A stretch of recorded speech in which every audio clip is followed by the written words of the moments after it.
gagnais entre 3 000 et 5 000 euros par mois. Je comprenais qu'à Moscou, avec 3 000, 5 000, je ne pourrais pas avoir la vie que je veux. C'est une ville qui est assez chère. Si on veut avoir des standards de vie élevés, c'est une grosse ville. Pour l'instant, pour ceux qui voudraient cash out leur crypto, ça peut aussi être une option de résidence. Quand j'ai fait le pot de départ à la Société Générale, on m'a dit la même chose. Pourquoi tu vas à Minsk? Le dictateur Loukachenko qui est au pouvoir, mais t'es un fou.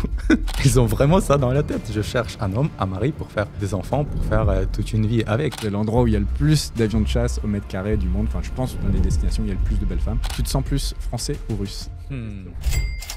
Привет, как дела, Dimitri? Привет, Julien. Все хорошо, спасибо. Du coup, est-ce que tu peux commencer par te présenter dans les grandes lignes? Donc, quel âge tu as, d'où tu viens, quel a été un peu ton parcours et comment tu gagnes ta vie actuellement, qu'est-ce que tu fais? Oui, bien sûr. Donc, de base, je suis né en Russie.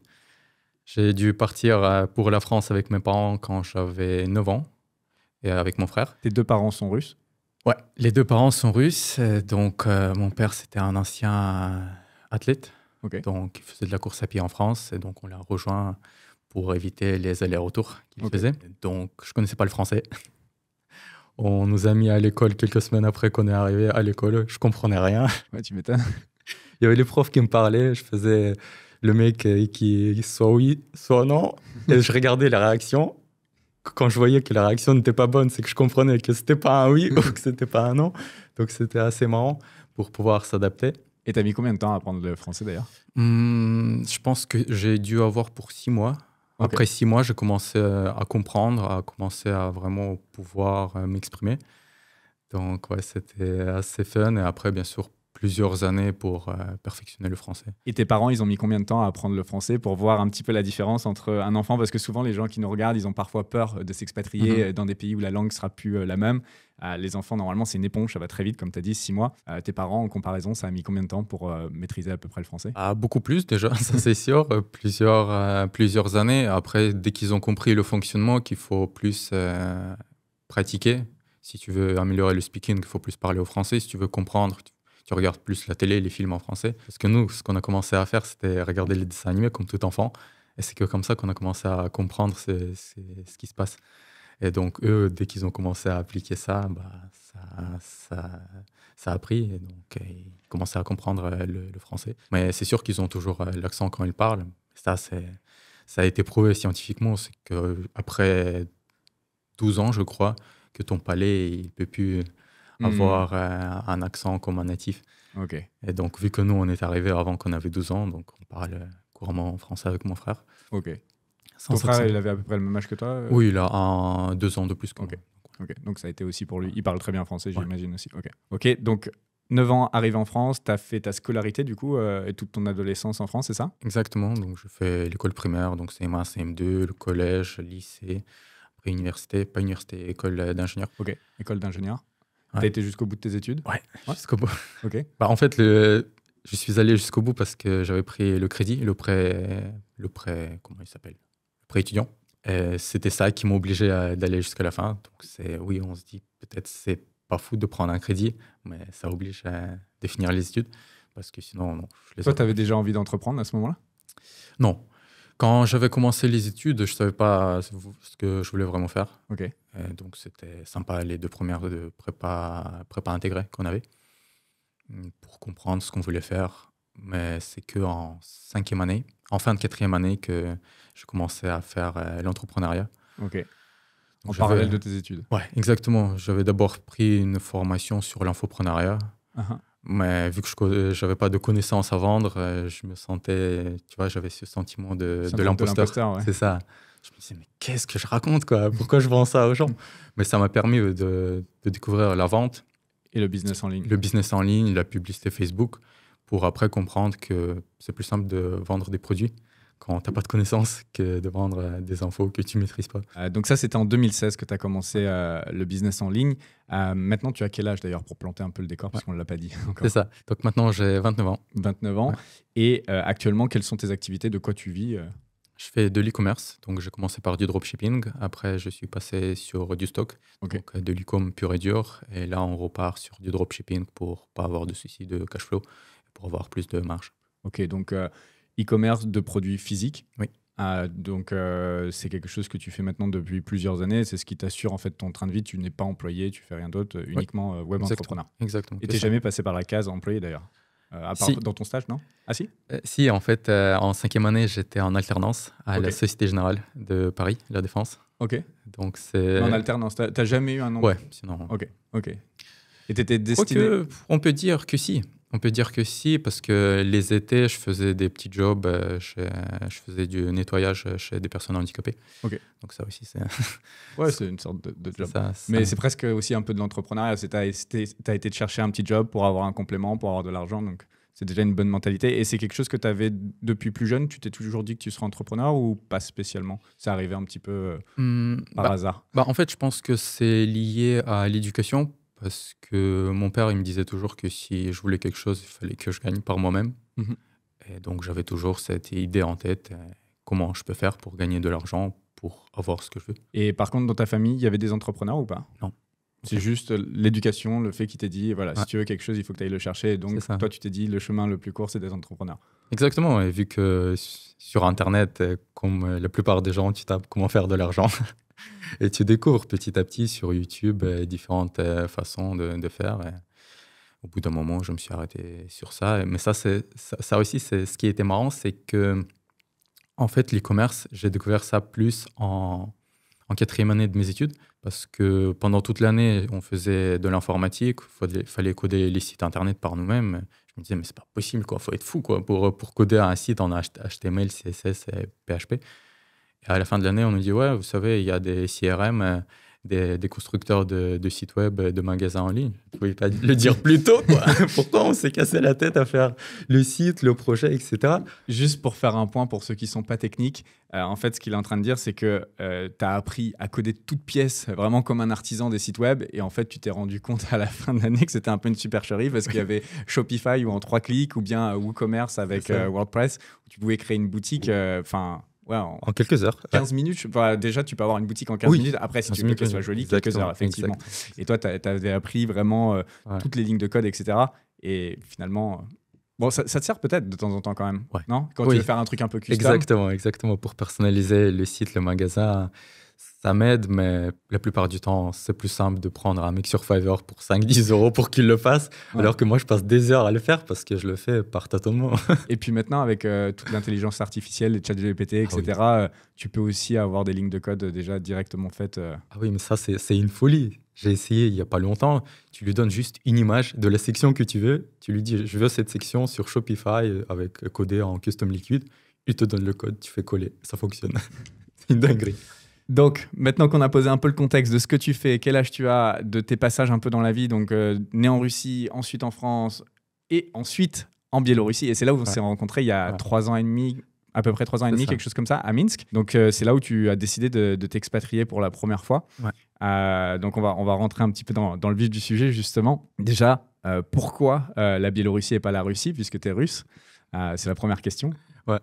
En fait, comme je disais tout à l'heure, j'avais vu Moscou en 2016. Et c'était un truc qui me donnait envie. Mais vu que à ce moment-là, en 2018, je gagnais entre 3 000 et 5 000 euros par mois, je comprenais qu'à Moscou, avec 3 000, 5 000, je ne pourrais pas avoir la vie que je veux. C'est une ville qui est assez chère. Si on veut avoir des standards de vie élevés, c'est une grosse ville quand même. Exactement. Si tu veux vivre dans des beaux quartiers, aller dans de beaux restaurants, oui, ça a un coût. Ce que tu as fait après, pour ceux qui sont intéressés par le comparatif un peu Moscou-Minsk, on va en parler un petit peu plus tard, puisque tu y as passé une année, quelque chose comme ça. 6 mois, oui. 6 mois. Ok, donc on pourra comparer. Mais première expatriation, Minsk. Ouais, donc il fallait que je choisisse. Je savais que pour la Russie et pour Moscou, c'est cher. Après, j'avais aussi le service militaire, parce qu'il faut savoir qu'en Russie, jusqu'à 27 ans, tu as le service militaire. Après 2022, ils l'ont passé jusqu'à 30 ans. C'est pour ça que je ne suis pas là-bas. Ok. Donc voilà, il y avait. Parce que tu as les 2 passeports, juste pour préciser. Ouais. Oui. Donc j'avais soit la Russie, donc maintenant, niveau coût de vie, ça passe pas. Niveau service militaire, ça passe pas. L'Ukraine, depuis 2014, ça passe pas non plus. Il me restait Kazakhstan. Mais le Kazakhstan, c'est une autre mentalité. C'est plus Asie, des personnes qui sont asiatiques. Et donc, c'est pas le truc qui m'attirait. Donc, il restait la Biélorussie. Ouais, après, tu avais d'autres stands, peut-être Ouzbékistan, des choses comme ça. Mais Oui, après, mais enfin, c'est va dans similaire à des- du Kazakhstan. C'est plus des C'est musulmans, Eurasie. c'est ça. Ouais. Donc, c'était pas quelque chose qui t'intéressait Ouais. comme type de pays. Donc, il y avait ce côté-là. Il y avait le côté les filles, bien sûr.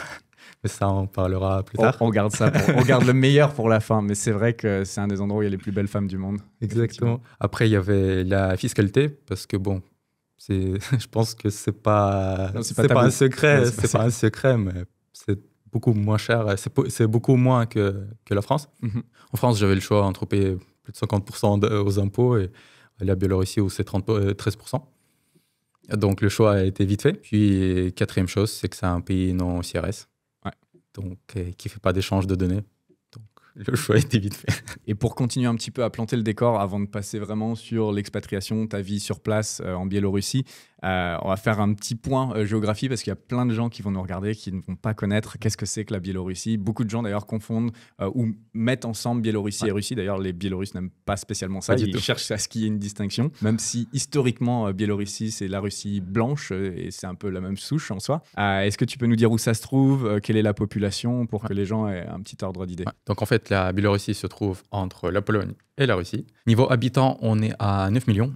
9 millions d'habitants pour la Biélorussie et 2 millions pour Minsk. Ok, la capitale qui s'appelle Minsk. C'est ça, donc c'est pas un très grand pays niveau population. C'est un pays qui est plat, c'est un pays qui est nouveau, assez nouveau, hein, puisque ça a été créé à la chute de l'URSS, donc c'est 91, quelque chose comme ça. Et c'est un pays qui est quand même assez fermé, hein, c'est dit comme la dernière dictature d'Europe.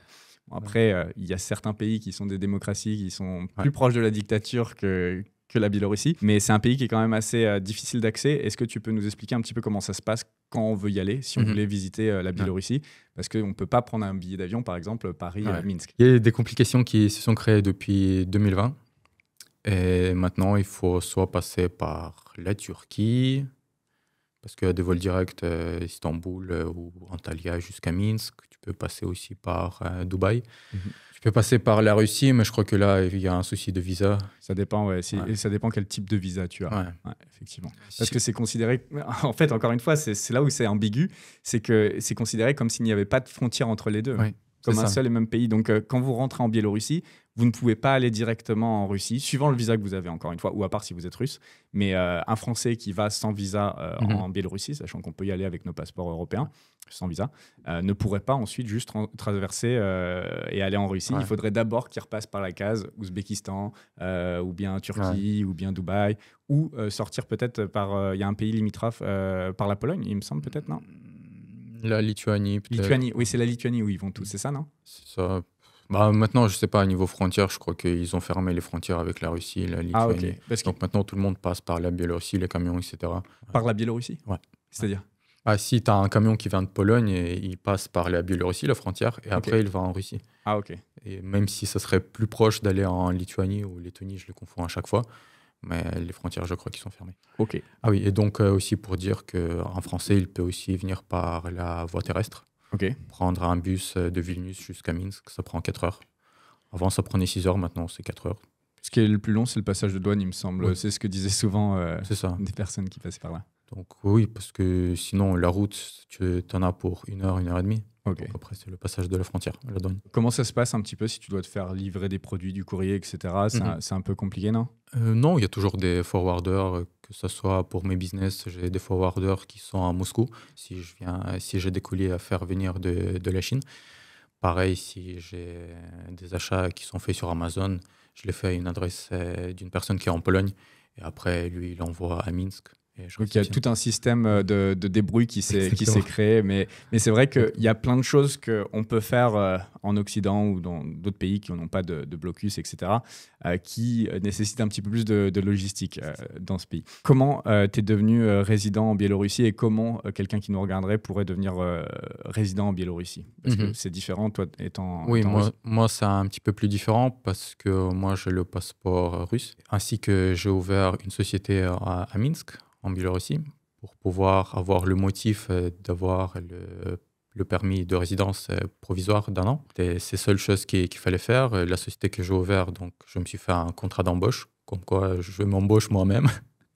Et avec ça, je suis allé au centre de migration et ils m'ont fait ça en Une semaine, 2 semaines. Et même un Français qui voudrait s'expatrier en Biélorussie, en fait, en créant une société, il obtient un titre de résidence. Ouais. Il y a d'autres solutions. J'en avais parlé justement dans la vidéo que j'avais fait à l'époque. On peut également, en achetant de l'immobilier, il n'y a pas de montants qui sont spécifiés. Donc, on peut acheter même une maison de campagne, une dachka, sachant qu'il y a des maisons qui sont à vendre à 10 000 $, même 7 000 $. Donc voilà, et ça peut suffire pour avoir le titre de résident. Il y a même des appartements qui sont à vendre à 30 000. 30 000 $ dans Minsk. des nouvelles constructions. Ouais. Donc voilà, il y a de l'immobilier pas très cher. Après, bon, est-ce que tu as envie de vivre dans ces appartements? C'est l'autre question, ça dépend. Est-ce que tu peux nous parler un petit peu de la vie dans, encore une fois, je dis entre gros guillemets, une dictature? Comment ça se passe au quotidien? Est-ce que c'est oppressant? Est-ce qu'il y a beaucoup de gens qui vont avoir peur aussi avec la situation en Ukraine, etc. C'est comment Minsk aujourd'hui? Mais c'est bien que tu poses cette question parce que quand j'avais fait le pot de départ à la Société Générale, on m'a dit la même chose. Mais pourquoi tu vas à Minsk? T'as le dictateur Loukachenko qui est au pouvoir, mais t'es un fou. Alors que moi, j'ai jamais été dans ce pays et j'ai toujours cette mentalité, il faut que je vois pour que je croie. Je suis allé, j'ai vu que c'est plus tranquille que la France parce que vu que je travaillais à Paris, je prenais le métro. Ça craint. Et quand je suis arrivé à Minsk, c'est un calme absolu. La sécurité de malade. Il n'y a personne qui est en train de mendier quelque chose. J'ai jamais vu bon, j'ai passé que quelques mois dans ma vie à Minsk, peut-être 2-3 mois, mais j'ai jamais vu un sans-abri. J'ai l'impression limite que ça n'existe pas. Papier dans les rues, ça n'existe pas. Par terre, du vomi de toxicomane, ça n'existe pas. Des agressions, ça n'existe pas. Et pourtant, quand tu regardes les stats, mais ça, je me demande toujours qui font. Tu sais, les ambassades qui te disent faites attention si vous allez dans ce pays. Mais il devrait y avoir vraiment des messages faites attention si vous allez en France. En fait, c'est l'inverse. C'est l'inverse. Et ils vont te dire faites attention si vous allez en Biélorussie. Pour moi, la Biélorussie, c'est dans le top 2-3 des pays les plus sûrs que j'ai vus de toute ma vie. Franchement, très, très sûr. Donc, effectivement, il y a un cadre de vie et c'est très calme. Ça, c'est un truc que tu as dit. Et c'est vrai que ça peut même être choquant. C'est que c'est très, très silencieux, les rues, etc. Là où j'ai trouvé ça, peut-être en Corée. En Corée, à Séoul, c'était une grosse ville, mais aussi très calme. Les gens ne sont pas bruyants. Voilà, c'est une ambiance assez apaisée dans les parcs, partout. Il y a aussi un truc que je voudrais dire, c'est qu'il y a beaucoup de gens qui disent « Ah, tu vas aller dans une dictature, etc. » Bon, encore une fois, dictature avec gros guillemets. Le truc qu'il faut bien comprendre, c'est que quand quelqu'un comme toi ou moi, on s'expatrie, on n'y va pas pour faire de la politique. En fait, c'est ça le truc. Les gens, ils disent « Oui, mais la liberté de parole. » Mais en fait, tu vas pas avec une pancarte. J'en ai pas besoin. Je suis tranquillement chez moi devant mon ordi. Tu travailles, tu es tranquille et juste tu apprécies la vie dans ce nouveau pays qui t'accueille. C'est ça. Niveau également gestion de crise, ça c'est quelque chose maintenant qui m'importe beaucoup quand je parle d'un pays, c'est comment ils ont réagi quand il y avait le rhume 19. Et une des raisons pour lesquelles je suis allé en Biélorussie, c'était justement pendant la période du rhume 19, c'est parce que ça faisait partie des seuls pays de cette planète qui avaient absolument rien fermé. Et ils ont même essayé de mettre le port du masque, mais je crois qu'au bout de 3 jours, ils l'ont arrêté, un truc comme ça. C'est que ça fonctionnait pas, à part dans des magasins où quand tu étais à la caisse. C'était uniquement à la caisse qu'il fallait mettre le masque, mais sinon... Et encore pas partout. Et encore, oui, c'était uniquement dans les grosses chaînes de supermarchés importants. Si tu allais dans une petite supérette, bien sûr qu'il n'y aurait pas eu de masque à mettre. Et ça, c'est intéressant parce que, encore une fois, on va dire dictature, mais en vrai, la dictature sanitaire, elle était plutôt dans l'Occident. Ah oui, j'ai pratiqué ça. Parce que quand j'allais voir mes parents en France, c'est un carnage, quoi. C'était du grand n'importe quoi. Quand on me demandait de faire un PCR pour prendre le vol, donc je faisais le PCR au labo avec le petit bâton dans le nez, les yeux qui pleurent, etc., la totale, comme d'habitude, qui était négatif. Tu arrives Charles de Gaulle, on te demande encore de faire un PCR, tu le fais, encore le bâton, le test qui est négatif, et on te dit t'es lockdown pendant 7 jours. J'ai 2 tests qui sont négatifs, pourquoi je suis lockdown? Et après ces 7 jours, tu fais encore un test qui est encore une fois négatif.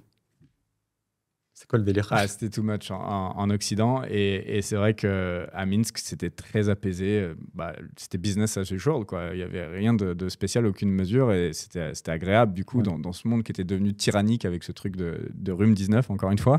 On ne va pas dire le vrai nom, mais je pense que tout le monde comprendra. Et aussi, autre chose que je voudrais rajouter comme petite anecdote, c'est que quand on partait de Turquie ou de Dubaï vers la Biélorussie, dans Belavia, donc la compagnie locale, dans les avions, qu'est-ce qui se passe quand on monte dans l'avion? Tout le monde enlève le masque, ça y est, c'est fini.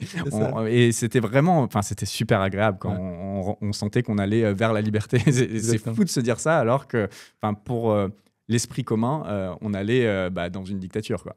En plus, je voulais mentionner ce fait aussi parce que quand tu partais de la France pour Minsk, oui, tu enlevais le masque, mais quand tu faisais Minsk-Paris, il fallait mettre le masque. Tu mettais le masque, ah ok. C'est n'importe quoi. Bon, en tout cas, c'est important de voir comment un pays gère ce type de crise sanitaire. Ouais. Et je pense qu'ils l'ont vraiment bien géré pour le coup. Et ça a été, du coup, pas un enfer à vivre. Un des gros points négatifs que j'ai, moi, avec la Biélorussie, une des raisons pour lesquelles je n'y vivrai pas à l'année, c'est le climat. Comment tu vis ça? Parce que forcément, c'est pas un climat très chaud. C'est vrai. C'est vrai que c'est pas très chaud, mais vu que je suis né en Russie, j'ai connu du moins 35.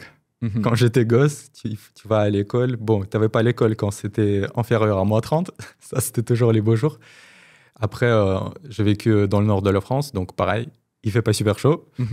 Donc, Minsk, bon, c'était, comme j'ai déjà dit, un entre-deux. Il faisait un petit peu plus froid qu'à Lille.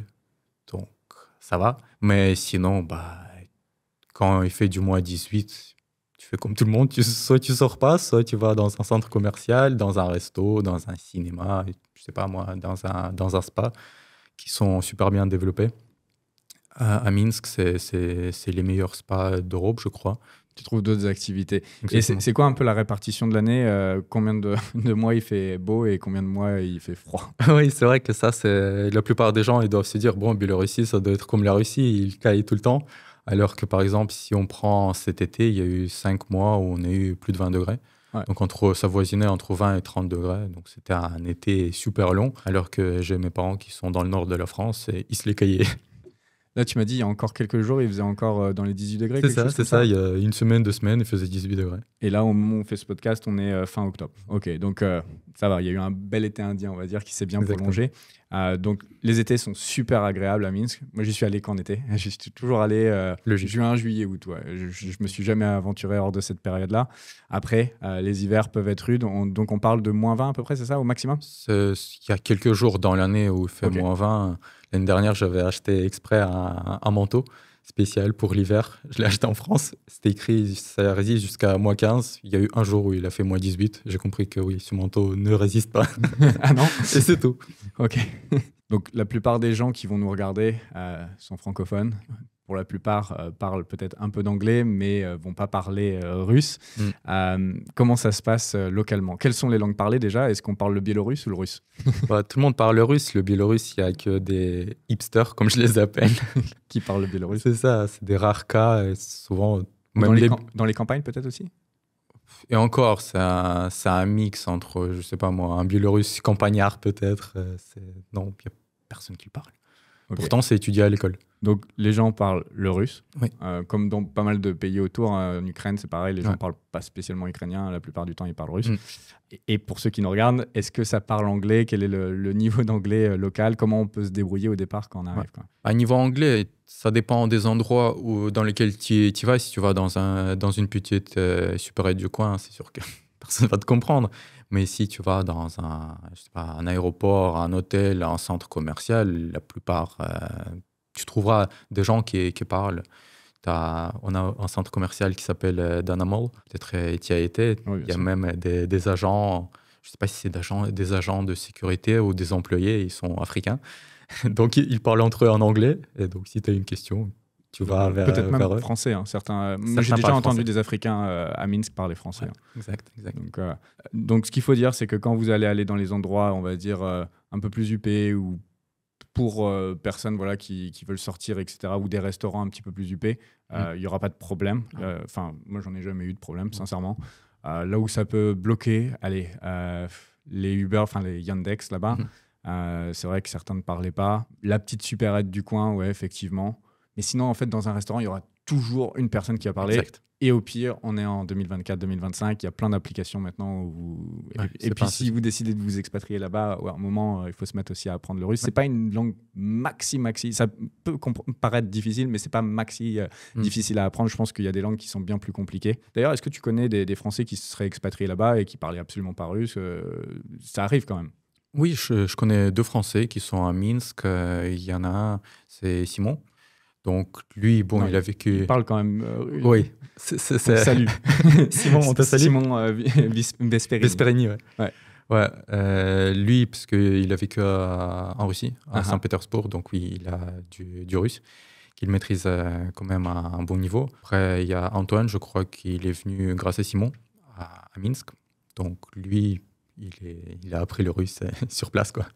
2-0, ok. Ouais. Donc oui. Mais il y a une grande communauté de expats. Tu vas dans un pôle de Minsk, tu as des Espagnols, des Italiens, des Français, tu as de tout. Un Paul, les boulangeries françaises. Hein. Oui, oui, Les oui. boulangeries françaises. Là-bas, ils ont Paul et ils ont Thierry. Thierry. Je ne sais pas pourquoi. En Biélorussie, il y a aussi Thierry. Et apparemment, c'est une boulangerie française. Non, je pense pas. Je pense qu'ils se Oui. sont joués à la Bah, française. ils savent qu'il n'y a personne qui viendra leur dire pourquoi vous mettez qualité française alors que ça n'est pas. Thierry. Donc ouais, c'est un équivalent. Ça ressemble vraiment à Paul d'ailleurs, un peu dans le design, etc. Et justement, c'était la question suivante. Ok. Donc, est-ce qu'on peut trouver facilement des expats, etc. Est-ce qu'il y a une communauté d'Européens, si on veut retrouver un cercle qui pourrait parler une langue plus facile, comme l'anglais par exemple? Est-ce que c'est assez facile à trouver à Minsk? Oui, c'est pas compliqué, comme j'ai dit. Tu as les restos qui sont, on va dire, plus ou moins huppés, même si c'est Paul Boulangerie, c'est pas le truc le plus huppé, mais à Minsk, c'est considéré comme un bon endroit. Tu as Café de Paris, tu as Bistrot de Luxe, maintenant c'est Martinique. Oui, tu as pas mal d'expats là-bas. Après, si tu vas dans Falcon, qui est un spa, un centre de sport. C'est là où on fait le tennis. Voilà, exactement. Là aussi, tu peux trouver des gens avec qui faire connaissance. Et souvent, c'est des expats, parce que pour un Biélorusse, c'est payer le prix auquel c'est. Ouais, et pour revenir là justement sur la langue, je faisais du tennis à Falcon. Bah, à la réception, ça parlait anglais. Mon prof de tennis parlait anglais. Ouais. Donc, dès que vous allez dans des trucs de niveau un petit peu intermédiaire ou élevé pour le local, on va dire, vous allez trouver de l'anglais. Mm. Ouais. Pas du français, mais de l'anglais. Pas espérer non plus. Se faire des amis avec les Biélorusses, à quel point c'est facile ou pas. On a toujours cette image qui sont assez froids. Et c'est vrai que de prime abord, c'est pas des gens qui sourient beaucoup, enfin les Russes de manière générale, Biélorusses, Russes, c'est pas des gens qui sont super chaleureux, on va dire. J'ai pas envie de me faire des ennemis en disant ça, mais Non, pas super chaleureux de prime raison, abord, on va t'as dire. raison. Mais comment ça se passe quand on brise la glace et est-ce Ouais. que c'est facile de briser cette glace? En fait, faut mettre le contexte. C'est que dans les pays de l'Ouest, tu prends les UK, tu prends les US, les gens sont fake la plupart du temps. Quand ils te sourient, ils te disent « Yeah, nice to meet you », alors qu'en fait, ils n'en ont rien à foutre de toi. Bah, en Biélorussie, c'est pareil. Les gens, ils n'en ont rien à foutre de toi et ils te montrent qu'ils n'en ont rien à foutre de toi. C'est ça. C'est juste qu'ils ne mettent pas le masque. Et après, dès qu'ils commencent à faire connaissance avec toi, bah, c'est là qu'ils deviennent plus chaleureux, qu'ils deviennent humains, si on peut dire ça comme ça. Mais sinon, il n'y a pas de souci. Moi, j'avais fait, quand je suis arrivé à Minsk, des events. Donc des conférences de business. Là, tu comprends que les gens vont pour faire du networking, pas pour rester dans leur coin. Et donc là, ça va, les interactions se font, etc. Tu parles aux gens que tu veux, ils te parlent, tu communiques, c'est tout. Il n'y a pas de souci, il n'y a pas ce côté que non, tu n'en parles pas. Les gens sont venus pour ça. Et il y a une bonne acceptation, tu penses, des étrangers, par exemple un Français qui voudrait devenir ami avec des Biélorusses, etc. Est-ce qu'il y a, je sais pas, une barrière, un racisme qui pourrait... Non, je pense pas que c'est un souci. Après, pour moi, c'est un peu compliqué de dire, mais quand je vois les expats français, ils n'ont pas vraiment de souci à communiquer avec les Russes, à se faire des connaissances. Et ils viennent là-bas, comme tu dis souvent sur ta chaîne, c'est pas pour rester entre eux, quoi. Aussi pour s'intégrer, ouais. Ouais. Mais je pense qu'en fait, la seule barrière, c'est un peu la timidité. J'ai remarqué ça avec les Biélorusses et les Russes. Parfois, ils sont timides comme ils vont pas parler bien anglais. Il y a même certains qui vont parler anglais et qui parfois ne vont pas vouloir parler anglais parce qu'ils sont timides de ne pas le maîtriser parfaitement. Ouais. Mais une fois que cette barrière est franchie, par contre, j'ai trouvé que l'amitié des Russes ou des Biélorusses est pure. Elle est même peut-être plus forte. C'est-à-dire que quand on donne, elle va être plus difficile à gagner, l'amitié d'un Biélorusse, peut-être. Il va y avoir une barrière à franchir. Mais par contre, quand il te la donne, c'est du solide, en fait. Ouais. Par rapport, ou comme tu le disais, en Occident, où ça va être plus fake, où tout le monde a 35 000 copains parce que c'est sur Facebook ou que j'ai. Et la réalité, c'est que finalement, quand tu as vraiment un problème, tu appelles tous tes amis de Instagram, il n'y a personne qui sera là. Là-bas, je pense que quand tu as un ami, après, c'est solide. C'est mon expérience. Ouais. On va parler de quelque chose qui intéresse un peu tout le monde, c'est le coût de la vie. Combien ça coûte de vivre à Minsk? Donc tu m'as dit que tu n'as pas été à Moscou en premier parce que justement, au niveau budget, Minsk allait être moins cher. Quelle est l'enveloppe mensuelle? Combien ça coûte un loyer? Enfin, deux, trois indicateurs pour que les gens aient un peu un ordre d'idée. Donc oui, quand je suis arrivé à Minsk, j'ai pris un appartement à 1200. 1200 $ ou euros? 1200 $, ouais. Tu as raison de le préciser parce que ça revient à du 1100, je crois, à 1100 €. Vu que je gagnais entre 3 et 5 000, pour moi, c'était correct. À Paris, j'avais un appart à 700 euros. Ok. C'était un 30 mètres carrés. C'était à Courbevoie, pour être plus précis, à côté de la Défense. Et là-bas, à Minsk, j'ai un appart à 70 mètres carrés pour 1100, le truc super neuf. Et quand je dis super neuf, c'est vraiment super neuf. J'avais la plaque électrique qui était encore emballée, j'avais le matelas qui était emballé. L'immeuble est de 2018. Je suis venu m'installer dans un immeuble comme si je l'avais acheté, quoi, Ok. l'appartement. Et donc, ouais, j'ai eu ça pour 1200 euros. Après, pour tout ce qui est nourriture, je devais être à du 400, je pense, maximum, quoi. Par mois. Sachant que tout ce qui est restaurant, etc., c'est vraiment pas cher. Enfin, les gens ne peuvent même pas se rendre compte. Alors, les prix ont augmenté, il me semble, là, quand même, cette année, un petit peu. Il y a eu de l'inflation. En fait, j'ai envie de dire que c'est lié au taux de change. Ouais. Vu que le taux de change a évolué à peu près de 30%, le coût de la vie, des produits, pareil, 30%. Mais vu que j'ai un revenu en euros, je ne vois pas de différence. Ouais, tu vois pas de différence. Mais par contre, pour le Biélorusse, qui lui gagne c'est quoi c'est la rouble biélorusse? Le rouble biélorusse. Ouais. Le rouble biélorusse. Lui, par contre, il est vraiment impacté sur le coût de la vie. Mais pour que les gens aient un ordre d'idée, les restaurants les plus branchés, je sais pas, par personne, tu t'en tires pour 20, 25 balles. Quoi. Vraiment dans un truc ultra haut de gamme. Faut y aller encore pour faire du 25. Si tu prends pas d'alcool, c'est compliqué, quoi. Ouais, c'est compliqué. Entrée, plat, dessert. Hein. Et dans des trucs, même un café de Paris, où les gens vont être en costume pour vous servir, etc. Enfin, c'est vraiment un niveau qui est élevé pour vraiment pas cher. Et après, si vous allez dans des restaurants plus moyen de gamme, etc., enfin, vous en avez pour 5 balles. C'est vraiment pas cher. Non, mais c'est un scandale. Parce que en 2021, après que tu avais sorti ta vidéo sur YouTube, il y avait Raphaël qui est venu, il est aussi dans ta formation. Et il ne comprenait pas, il dit, mais c'est pas possible, quoi. Comment tu peux manger? Parce que là-bas, il y a un système de repas de midi. Ouais, c'est ce que j'allais préciser. Ouais. Le menu du jour, le menu du midi. Un business lunch à Moscou. Et donc, c'est des prix. Tu as une salade à 1 euro, quoi. À 1, 2 euros, une soupe à 1, 2 euros, le plat, 2, 3 euros. À la fin, tu en as pour 5 euros, quoi, 5, 8 euros. Alors qu'en France, tu n'as même pas un McDo pour ce prix-là. Ouais, non, mais moi, j'étais sur les fesses. Tu sais, alors, ceux qui ne connaissent pas Minsk, il y a ce restaurant Bereska. Ouais. Bereska. Bereska. Qui est un restaurant un peu branchouille, sympa. C'est un beau restaurant. Ouais. Ils ont un menu du midi. Je crois que c'est l'équivalent de 5,60 €. Imaginez si vous mangez dans un Cost à Paris pour 5,60 €. En fait, c'est de ça qu'on parle, quoi. Ouais. Donc, c'est assez choquant le coût de la vie. 1 200 ton loyer, tu penses que quand même c'était dans le haut de gamme ou, oui, c'était le top. Ah, ok. En fait, quand je suis venu à Minsk, il y avait que 3 appartements en location qui étaient du haut de gamme. Niveau. Il n'y avait pas plus. En fait, je filtrais par le plus cher. Ok. Jusqu'à moins cher, c'était ce qui était disponible. Ok. Et quelqu'un qui aura un budget plus limité ou qui voudrait dépenser moins, tu peux te loger pour combien? J'avais mon frère qui était venu et il se logeait pour 500 $. Il avait un appart de 40, je crois, mètres carrés, dans le centre de Minsk. Là, on est en train de louer un appartement de 45, 50 mètres carrés, un petit peu plus excentré. On est à du 700 $. Ok. Mais après, pour le reste, le prix n'a pas changé pour la nourriture, si tu as le revenu en euros. En fait, ce qu'il faut savoir, c'est que le coût de la vie est entre 2 et 3 fois moins cher. Donc, ce qui coûte en France 5 €, à Minsk, ça coûte 5 roubles. Mmh. C'est assez simple. Oui, parce que le taux de change, c'est dans les 33, un truc comme ça. C'est du 3, ouais. Okay. Ensuite, le prix de l'immo, puisque là, tu dis les loyers sont vraiment bas. Justement, j'avais regardé un petit peu l'immobilier. Ça n'a pas l'air super intéressant en termes de rendement, parce qu'il est quand même un peu cher par rapport au loyer que tu peux en tirer, non? Oui, ce qui était sympa, c'était en 2018, parce que j'avais discuté avec mes proprios. Ils avaient eu l'appartement pour 50 000 $. Ils l'ont rénové pour, pareil, 50 000 $.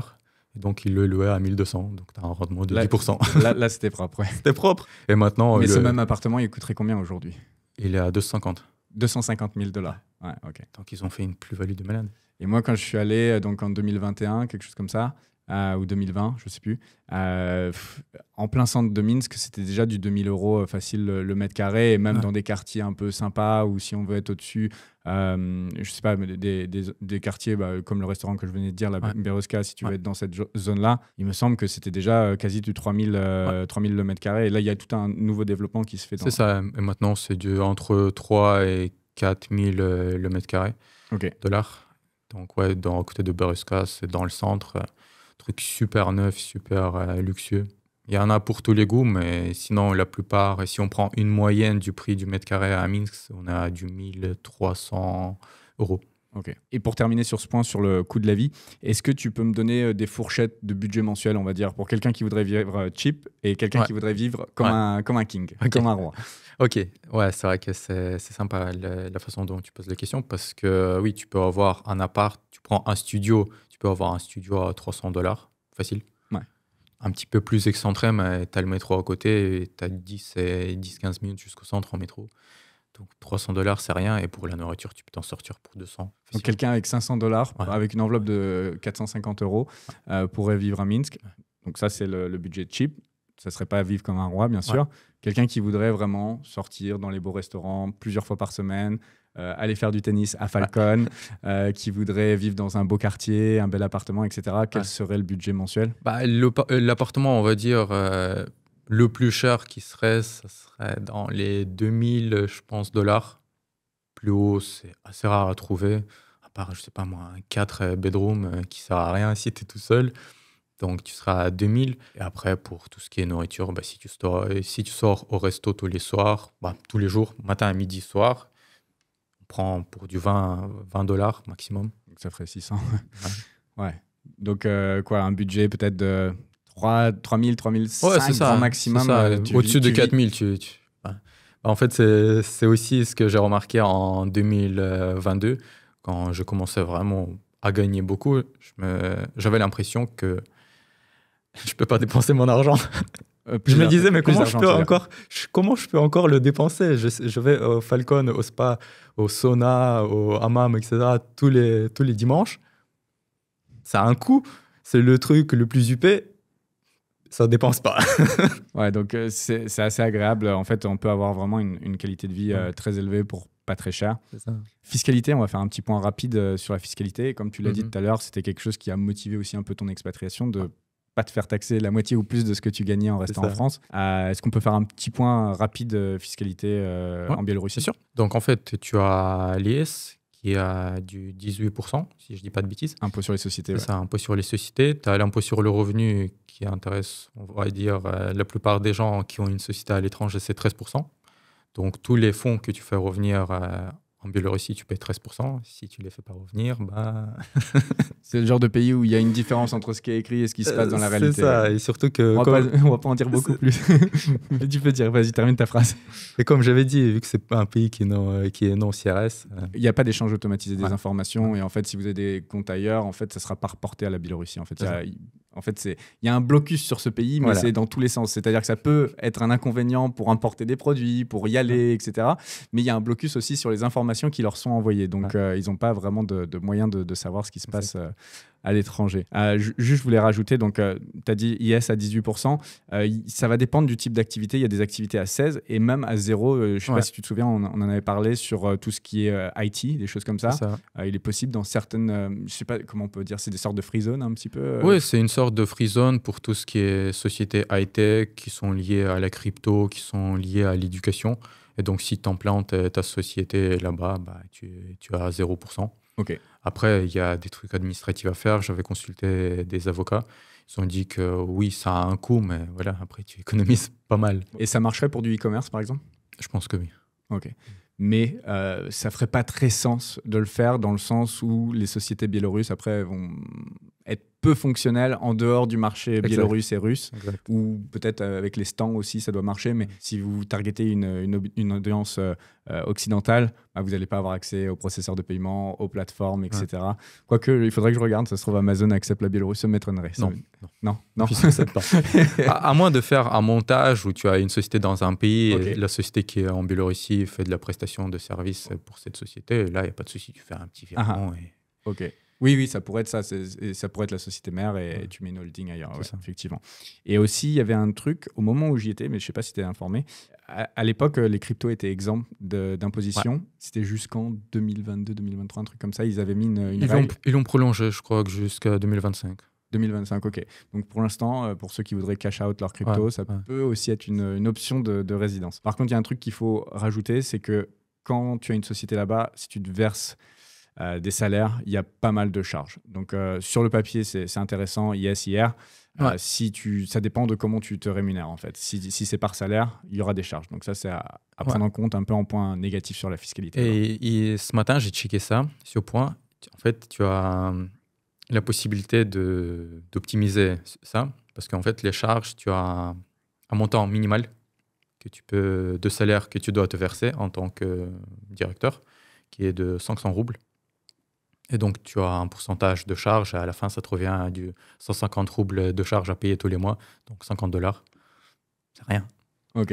Donc, il y a des possibilités d'optimisation. Oui. Ok. Le point suivant que j'aimerais aborder avec toi, ça va être les banques. Parce que comme tu le sais, je suis amateur de comptes dans les pays exotiques, et notamment la Biélorussie, puisque j'ai un compte là-bas. Est-ce que tu peux nous parler un petit peu de comment ça se passe, le banking local? Comment on ouvre un compte? Est-ce que c'est facile ou pas? Les échanges d'informations, etc. Oui, en fait, c'est vraiment pas compliqué. Tu viens avec ton passeport, tu donnes l'adresse à laquelle tu vis et on t'ouvre un compte bancaire. Il y a beaucoup de Russes qui sont venus ouvrir un compte bancaire après 2022 parce que les cartes biélorusses, elles fonctionnent. Elles fonctionnent en Europe, en Occident. Ouais. Donc ça a été un des plans. Et même moi, quand je suis allé aussi en Ouzbékistan, c'est pareil. Les Russes faisaient la queue pour ouvrir des comptes. Donc ils se sont réfugiés dans tous les pays où les cartes ensuite marchaient à l'international. En termes de facilité, pour rebondir, effectivement, enfin, on parle de 15 minutes pour ouvrir un compte bancaire. Il faut avoir le passeport quand... Alors toi, tu as dû utiliser ton passeport russe, mais quand tu as un passeport européen ou qui n'est pas écrit en cyrillique, il faut qu'il soit traduit officiellement. Mais c'est à peu près la seule chose qu'on te demande. Une adresse locale, ils ne demandent pas de preuve de domicile, de rien. Et un numéro de téléphone local dans certaines banques. Voilà. Mais c'est absolument tout, quoi. Et encore, tu peux utiliser ton numéro français et il t'envoie les notifications par WhatsApp. Ok, moi je savais même pas. Ok. En termes de CRS, comme on l'a dit tout à l'heure, le Common Reporting Standard, donc le fait d'échanger automatiquement les informations entre le pays de résidence du propriétaire du compte bancaire et la banque, ça ils connaissent pas. Non. Il n'y a pas. Ça n'existe pas. Est-ce que tu peux nous donner des exemples de bonnes banques en Biélorussie pour donner un petit peu des exemples? Tu as la banque russe, la Alpha Bank. Tu as la VTB Bank, pareil, une banque russe. C'est les meilleurs. C'est les deux meilleurs. C'est les plus utilisés, Alpha Bank. Ouais. À chaque fois, d'ailleurs, il y a beaucoup d'agences Alpha Bank et c'est très aimé. J'ajouterais BSB Bank. J'y tiens. La fameuse Belarusian Switzerland Bank. Non, mais leur interface mobile, elle est horrible. C'est la pire interface, mais alors, ils parlent anglais dans l'agence déjà. Ouais. Point positif. Je sais pas, Alpha Bank. On avait été ensemble, c'était un peu plus compliqué. Alpha Bank, je crois qu'il me manquait un truc. C'était avec toi ou c'était avec Edwige? Non, je pense que... Ok, j'étais allé avec ma compagne. Et c'était un petit peu plus compliqué Alpha Bank, mais BSB, c'était comme une lettre à la poste. Et ce qui est drôle aussi, c'est qu'il y a pas mal de banques dans le monde où quand tu les utilises pas pendant 1 an, 2 ans, qu'il n'y a pas de mouvement, ils vont te mettre le compte en maintenance, il va falloir les contacter pour redonner des documents, etc. Ouais. Et on était au restaurant il y a 2-3 jours et ça faisait plus d'1 an que je n'avais pas ouvert mon compte BSB Bank. Et je l'ouvre en me disant, il va y avoir un message d'erreur, c'est sûr, il y aura un truc qui ne marchera pas. J'ouvre le truc, tout qui marche, tout qui est là, impeccable, parfait. Ouais. Bon, l'interface est toujours vieille, moche, ça n'a pas changé. Mais voilà, tout est là. Le seul pop-up que j'avais, c'est « Voulez-vous une carte digitale sur votre téléphone ?» Ouais. Voilà. Donc, ça fonctionne bien, mais il y a un énorme désavantage, c'est que c'est difficile d'apporter des fonds directement dans une banque biélorusse. Est-ce que tu peux me parler un petit peu de la logistique, comment ça se passe quand tu as un compte en Biélorussie? Oui, c'est vrai que tu ne peux pas faire un simple transfert comme c'était avant, un Wise ou n'importe quoi par IBAN. Maintenant, c'est soit par des plateformes comme PaySend, que j'utilise énormément. Tu fais un envoi par Apple Pay sur PaySend, et c'est envoyé sur ta carte biélorusse. Ça arrive en quelques secondes. Il y a beaucoup ce système-là, je te reprends, parce que la plupart des gens ne vont pas connaître, de faire des virements de carte à carte. Oui. Ouais. Ça, c'est vraiment un truc biélorusse. Et, en France, je ne sais pas si ça existe d'ailleurs. Non, ça n'existe pas. Ah, ça n'existe pas, ok. Je n'en avais jamais entendu parler avant. Mais oui, donc là, à travers ton système, tu envoies directement, tu charges une sorte de carte de banque, en fait, c'est ça? C'est ça. Ok. Et tu pourrais envoyer avec PaySend sur le compte aussi? Non. Il faut que la carte bancaire soit liée au compte. Alors, du coup, tu peux envoyer sur ta carte biélorusse, ta carte qui est liée à la banque. Et ensuite, de ta carte qui est liée à la banque, est-ce que tu peux remettre ton argent sur le compte bancaire? Elle est automatiquement sur l'argent. Ok, donc quand on dit envoyer sur une carte, en fait, oui, c'est envoyer C'est envoyé sur le compte, sur le relié à compte la carte. bancaire. Oui, mais ça, c'est un amalgame qu'ils font à chaque fois. Ok. Moi, je pète des plombs quand les gens ils me demandent ouais, mais est-ce que je peux envoyer sur une carte européenne? Je fais mais n'importe quoi, mec. Réveille-toi, ça n'existe pas en Europe. Ouais, mais ça se fait beaucoup le Alors transfert que de carte là-bas, à carte. oui, Ouais. en Ouais. Russie, en Biélorussie, c'est beaucoup utilisé. Ouais. Ok, donc il faut passer par des plateformes intermédiaires Ouais. pour importer des fonds ou alors venir avec du cash. Ouais, avec le cash, pas de souci. Pas de souci. Ils aiment bien en Biélorussie les dollars, il me semble, Oui. plus que les euros, j'ai l'impression. Oui, non les dollars sont utilisés par exemple pour le paiement du loyer. Pour le loyer, ok. Voilà. Souvent, tu le payes en cash. Tu as le propriétaire qui vient une fois par mois, tu lui donnes le loyer, c'est tout. Et l'immobilier aussi haut de gamme ou en hypercentre est souvent pricé en dollars, on Oui, va dire le prix en c'est dollars. toujours soit en euros, soit en dollars. Ça Ok. dépend des constructeurs qui vendent, mais oui. Mais sinon, en roubles, ça va être peut-être des bâtiments moins chers, des choses comme ça, non? Ou même pas? Même pas, parce qu'en fait, je pense que les Biélorusses, ils ont été traumatisés avec La dévaluation. la normale. dévaluation qui a eu lieu en 2018. 2010. En janvier 2018, et après, je suis arrivé en août.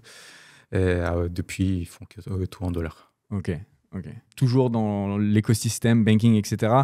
Ce qui serait intéressant, c'est que tu nous partages un petit peu ton setup business, parce qu'il y a des gens qui vont se dire, ok, bon, Biélorussie c'est fermé, les sociétés locales, on va pas avoir accès à Amazon, aux paiements aux processeurs de paiement, etc. Comment on s'organise quand on est web entrepreneur et qu'on veut continuer à faire du business ou à facturer des clients si on est prestataire, par exemple, et qu'on décide de résider en Biélorussie? En fait, déjà, la première chose, c'est d'ouvrir une société là où les processeurs de paiement acceptent. Donc, la plupart du temps, c'est soit UK, soit US, soit Hong Kong qui sont utilisés pour l'e-com. Là, tu ouvres ta société, après, tu pars de la France. C'est assez simple. C'est aussi simple que ça. Donc, tu fais ton business à travers une société offshore, finalement. Ouais. Et c'est ce qui te permet d'avoir l'accès. Est-ce qu'il y a d'autres choses qu'il faudrait savoir? Par exemple, quand tu t'inscris sur les processeurs de paiement, il faut éviter de dire que tu es résident Oui. en Biélorussie. C'est ça. Donc, il faut être un peu créatif quand même. Ouais, il faut être créatif. Voilà. On va pas aller beaucoup plus loin, mais sur ce point-là, il faut être capable d'être un petit peu borderline si vous voulez avoir accès à tous les outils pour pouvoir performer en business. On est d'accord? Yeah. Je n'ai pas envie de dire des choses qui pourraient être problématiques pour toi, donc c'est pour ça qu'on va juste faire ce point-là. Mais c'était important de l'expliquer quand même pour que les gens ils comprennent bien. Le pays est fermé, donc il va falloir jouer un petit peu avec les règles pour pouvoir avoir accès à toutes les plateformes. Mais c'est la même chose pour beaucoup de gens qui sont en Afrique, qui nous regardent et qui eux aussi sont obligés de jouer parfois un peu entre les lignes pour avoir accès à tout ce qui permet de gagner de l'argent. On va retourner un petit peu sur des questions qui sont autour du cadre de vie. J'en ai sauté 2-3 tout à l'heure. La nourriture. Les Français sont habitués à avoir de la bonne nourriture et c'est vrai que quand on s'expatrie, c'est toujours le truc. Et qu'est-ce qu'on va manger à l'autre bout du monde? Comment est la nourriture en Biélorussie? Je dirais qu'il est meilleur qu'en France. Je suis désolé. Tu vas peut-être te faire des ennemis. Je suis désolé. J'irai pas jusque-là. Bon, on va peut-être avoir un petit point de discorde à ce moment-là. C'est pas grave. Non, mais ça dépend parce qu'il n'y a pas longtemps, on a été à Paris, on est rentré dans un resto, c'était horrible, c'était de la nourriture, j'ai l'impression réchauffée. Ah bah maintenant, à Paris, énormément de restaurants, c'est des micro-ondes, les cuisines, c'est des murs de micro-ondes. Ouais. Alors qu'à Minsk, on est habitué à de la bonne nourriture. Quand on est revenu à Minsk, on a profité, on s'est dit, enfin, de la nourriture authentique, vraie. Et aussi pour mentionner Raphaël, qui était venu en 2021 après ton passage, lui aussi, il était étonné. Il a pris le repas du midi qui était à 5-6 euros. Et il dit, mais c'est pas possible, c'est de la purée, c'est de la vraie pomme de terre, quoi. Ouais. C'est pas de la poudre. C'est pas de la poudre. Je dis, bah oui. Pourquoi ça serait de la poudre? Il dit, ouais, mais en France, c'est que de la poudre. Ouais, non, mais ça, c'est un truc, c'est vrai que les choses sont vraiment préparées à la minute. Et c'est un avantage et un inconvénient. Je sais pas si tu vas être d'accord. Souvent, le service est un peu long dans les restaurants, c'est long à arriver la nourriture. Mais en fait, parce que tout est réellement fait à la minute dans la plupart des bons restaurants à Minsk. Ouais. Mais sinon, non. Niveau nourriture, pareil, un exemple que je peux citer. Par exemple, moi, j'aime bien tout ce qui est dessert. J'ai tendance à avoir des petits points des différents cafés où je pratique. Par exemple, je sais qu'au pôle de Minsk, la tartelette aux fraises, elle est meilleure qu'en France et elle est meilleure qu'au Panama. Donc ça, déjà, j'ai mon score. Qu'au pôle de Panama, tu benchmarks tous les pôles. Ça fait partie de tes critères d'expatriation. Exactement, pour avoir ma petite tartelette à la fraise. Mais oui, la nourriture est superbe. Ouais, je confirme. La nourriture est très bonne. Elle peut même être créative, intelligente. Il y a des restaurants vraiment qui font un beau travail, ou très classique aussi. Il y a certains restaurants comme le Café de Paris, des choses comme ça, où on va trouver de la nourriture très classique. Dans les supermarchés, l'achalandage des supermarchés, en termes de choix, c'est pas mal. Pareil qu'en Europe. j'irai pas jusque-là, mais c'est vraiment pas mal. Franchement, j'ai fait beaucoup de pays. Ouais. Ça fait partie des supermarchés qui sont très corrects. Clairement, il y a beaucoup de choses. C'est bien mieux qu'à Panama, par exemple. Beaucoup plus de produits. Les tarifs sont très bas. Après, toujours, c'est question de goût, question ce que tu manges. Ouais. Oui, bien sûr, en Europe, tu as peut-être plus de choix dans des produits où tu as des ingrédients qui ne sont pas les meilleurs. Mhm. Ouais. À Minsk, il n'y en a pas autant. Ouais. Mais par exemple, je sais pas, un rayon comme le rayon jambon. C'est toujours le truc qui marche en France. D'accord. Okay. Le rayon jambon. T'as combien de sortes de jambon en France? Je sais pas, t'en as 30, 40. Bah, t'as tout le rayon. Ouais, t'as tout un truc. Tu vas à Minsk, t'en as un petit peu plus qu'à Panama, par exemple, mais ouais, t'as 5, 6, 7 sortes peut-être de jambon, j'en sais rien, mais pas autant que le choix. En fait, ce qui caractérise un petit peu les supermarchés français, pour moi, c'est cette abondance de choix, en fait, pour le même produit, d'avoir beaucoup d'options. Et je trouve qu'il y a moins à l'international. Et à Minsk, il y a un peu moins. Mais sinon, c'était vraiment bien. Comme je l'ai dit, je suis resté plusieurs mois, donc ça m'est arrivé d'aller faire mes courses à Minsk et aucun problème. Totalement viable. Viable. Et même des trucs qu'on trouve pas trop à l'étranger, par exemple des petites salades de carottes râpées. Alors je sais, il y a des gens, ils vont hurler, ils vont dire faut mieux acheter ses carottes et le faire soi-même, tu vois, les râper soi-même. Mais c'est un truc, en France, on est habitué à acheter des salades toutes préfaites de carottes râpées. Il y a beaucoup de pays à l'étranger où ça n'existe pas du tout, ça, ce concept-là d'avoir des carottes râpées dans une boîte. Il y a ça, par exemple, on retrouve ça. Donc, bref, j'étais content, j'avais des carottes râpées. Ah oui, c'était un point aussi, ce que j'avais rajouté, c'est avec les sanctions, certains restaurants qui ont changé de nom, McDonald's. Oui. C'est devenu Mac. Ouais. Et d'ailleurs, ma compagne disait toujours que le McDonald's de Biélorussie, de Minsk, c'est le meilleur McDonald's du monde. Oui, je confirme. Voilà. Et en fait, je sais pas, c'est vrai que c'est plus propre, c'est plus carré, plus tout. Et ouais, c'est vrai que c'est pas mal. Bah, ici, j'ai testé hier. Non, ici, c'est les pires du monde. Donc j'ai pas testé McDo, j'ai testé un truc américain, Carl's Jr. Ouais, Carl's Jr. Et en fait, c'est une chaîne qui existe, qui a un autre nom aux États-Unis, il me semble. Pour moi, c'est du McDo, quoi. C'est pareil.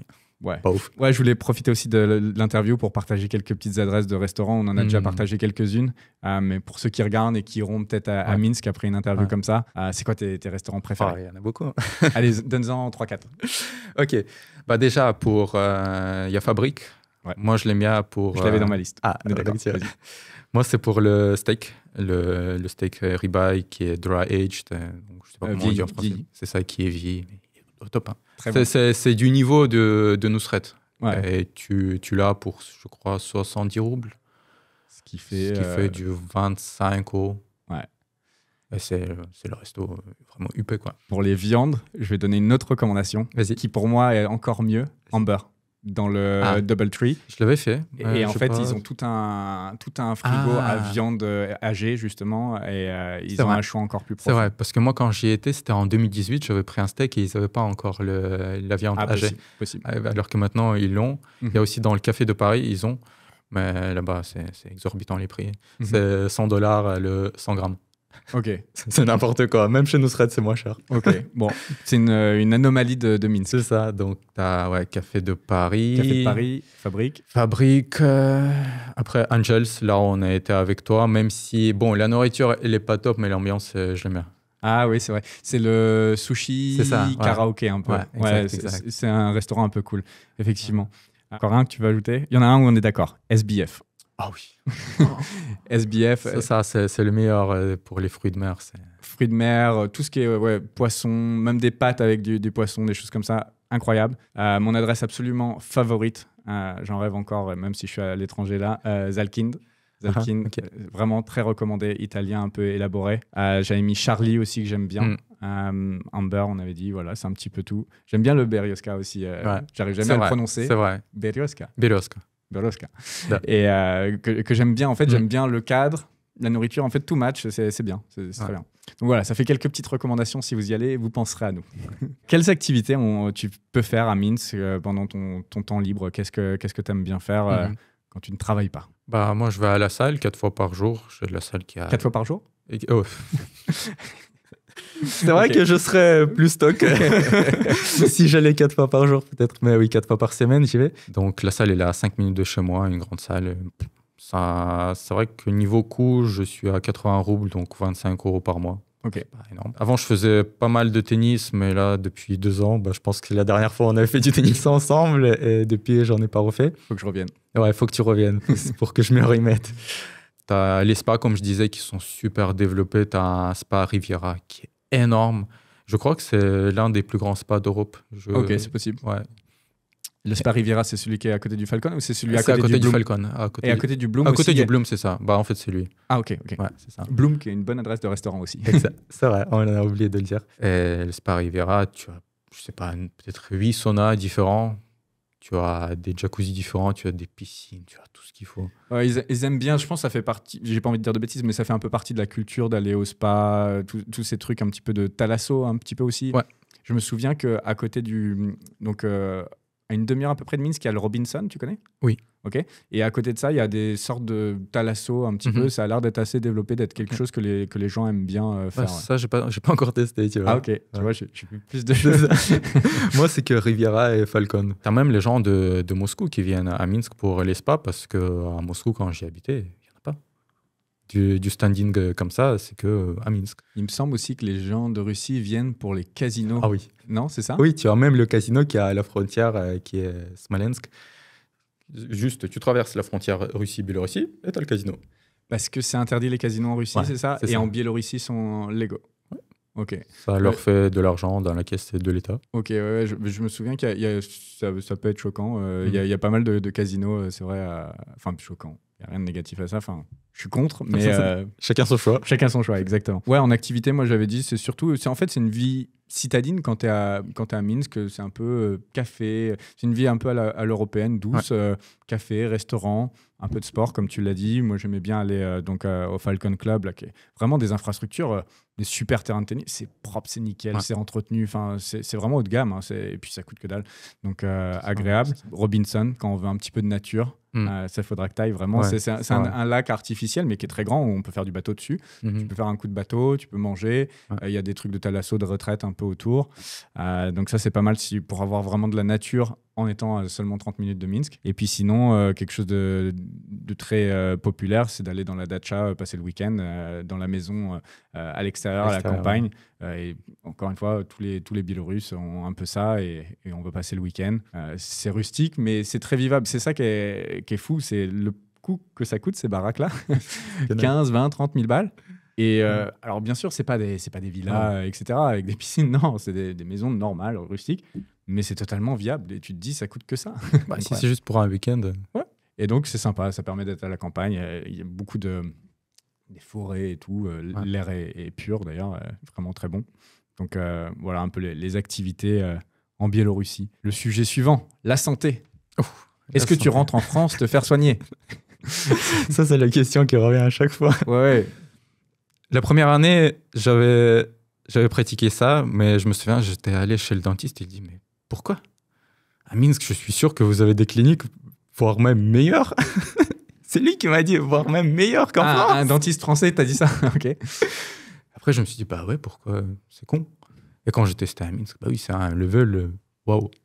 J'étais étonné. Et pareil pour la médecine, la santé, moi, je vais dans des cliniques privées parce que je préfère le côté plus luxueux, plus confortable que les cliniques publiques.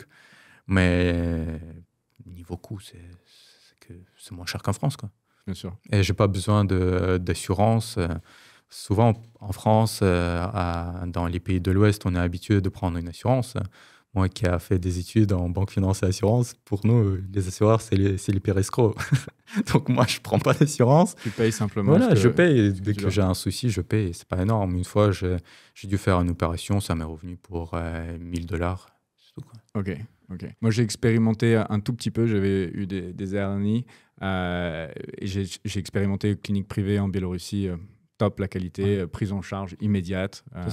Tu fais, c'est comment, un IRM, c'est ça, les scanners là, ouais. J'ai fait un IRM, sans rendez-vous, en arrivant directement comme ça. Je crois qu'en France maintenant, il faut prendre des rendez-vous. Enfin, que c'est pas, on peut pas en instantané comme ça avoir ça. Service excellent, rien à dire. Et ce que j'ai aimé, parce que je commence à avoir un peu une vision internationale et avoir essayé des soins à différents endroits du monde, il n'y a pas vraiment ce truc de l'upsell, d'essayer de te vendre quelque chose. qu'on peut retrouver un petit peu à Panama parce qu'on est proche des États-Unis, tu vois, qui est très très fort aux Émirats, à Dubaï. C'est-à-dire que quand tu vas au médecin, il faut quand même être vachement sur la défensive. Le service est bon si tu veux, mais souvent on va essayer de t'upseller des trucs. Et donc il faut quand même avoir plusieurs sons de cloche. Et ça, c'est un peu un souci parfois à l'international, c'est le côté mercantile, le côté business de la santé.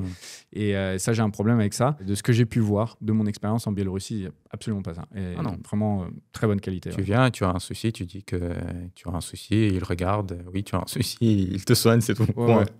Et aussi, leur franchise, un petit peu, je veux dire quelque chose là qui est ultra personnel. Genre, j'avais un petit peu de bidon, tu vois, mais pourtant, je suis skinny. Mais j'avais un début de bidon. Le médecin, il m'a dit... ça, il faut enlever ça. Hein. C'est vrai. Ouais, mais en fait, il passe pas par 3 chemins. Oui, c'est vrai. Il m'a dit, ouais, c'est pas normal, t'es jeune, allez, abdos.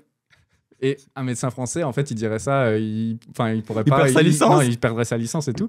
Et il a bien fait de me le dire. Je me suis mis au sport après et tout. Et en plus, ça m'a aidé parce que justement, pour enlever ces hernies, là, j'en ai 6 d'affilée. Il m'a donné des exercices, etc. Et voilà. Et je trouve que c'est bien, en fait, ce côté-là, de te parler comme un père où, tu vois, c'est pas, prends pas des gants. Hey, enlève ça. Mais tu as raison de revenir sur ce sujet par rapport à la médecine. C'est vrai que c'est plus...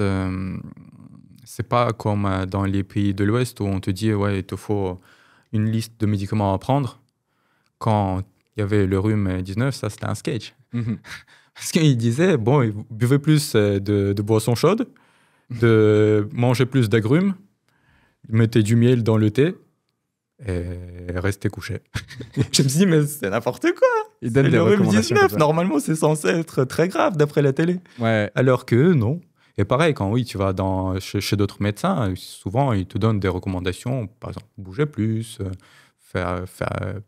pour éviter de te donner une liste de médicaments à prendre. Bien sûr. Qui sont inutiles. Bien sûr. Oui, parce qu'en Europe, il va y avoir ce truc de charger les gens en médoc. Et attention, il n'y aurait pas le droit de dire à quelqu'un qu'il est en surpoids ou quoi, ou qu'est-ce, aller faire du sport, ça pourrait être mal vu. Maintenant, l'obésité est limite quelque chose de normal et qui doit être bien vu quasi.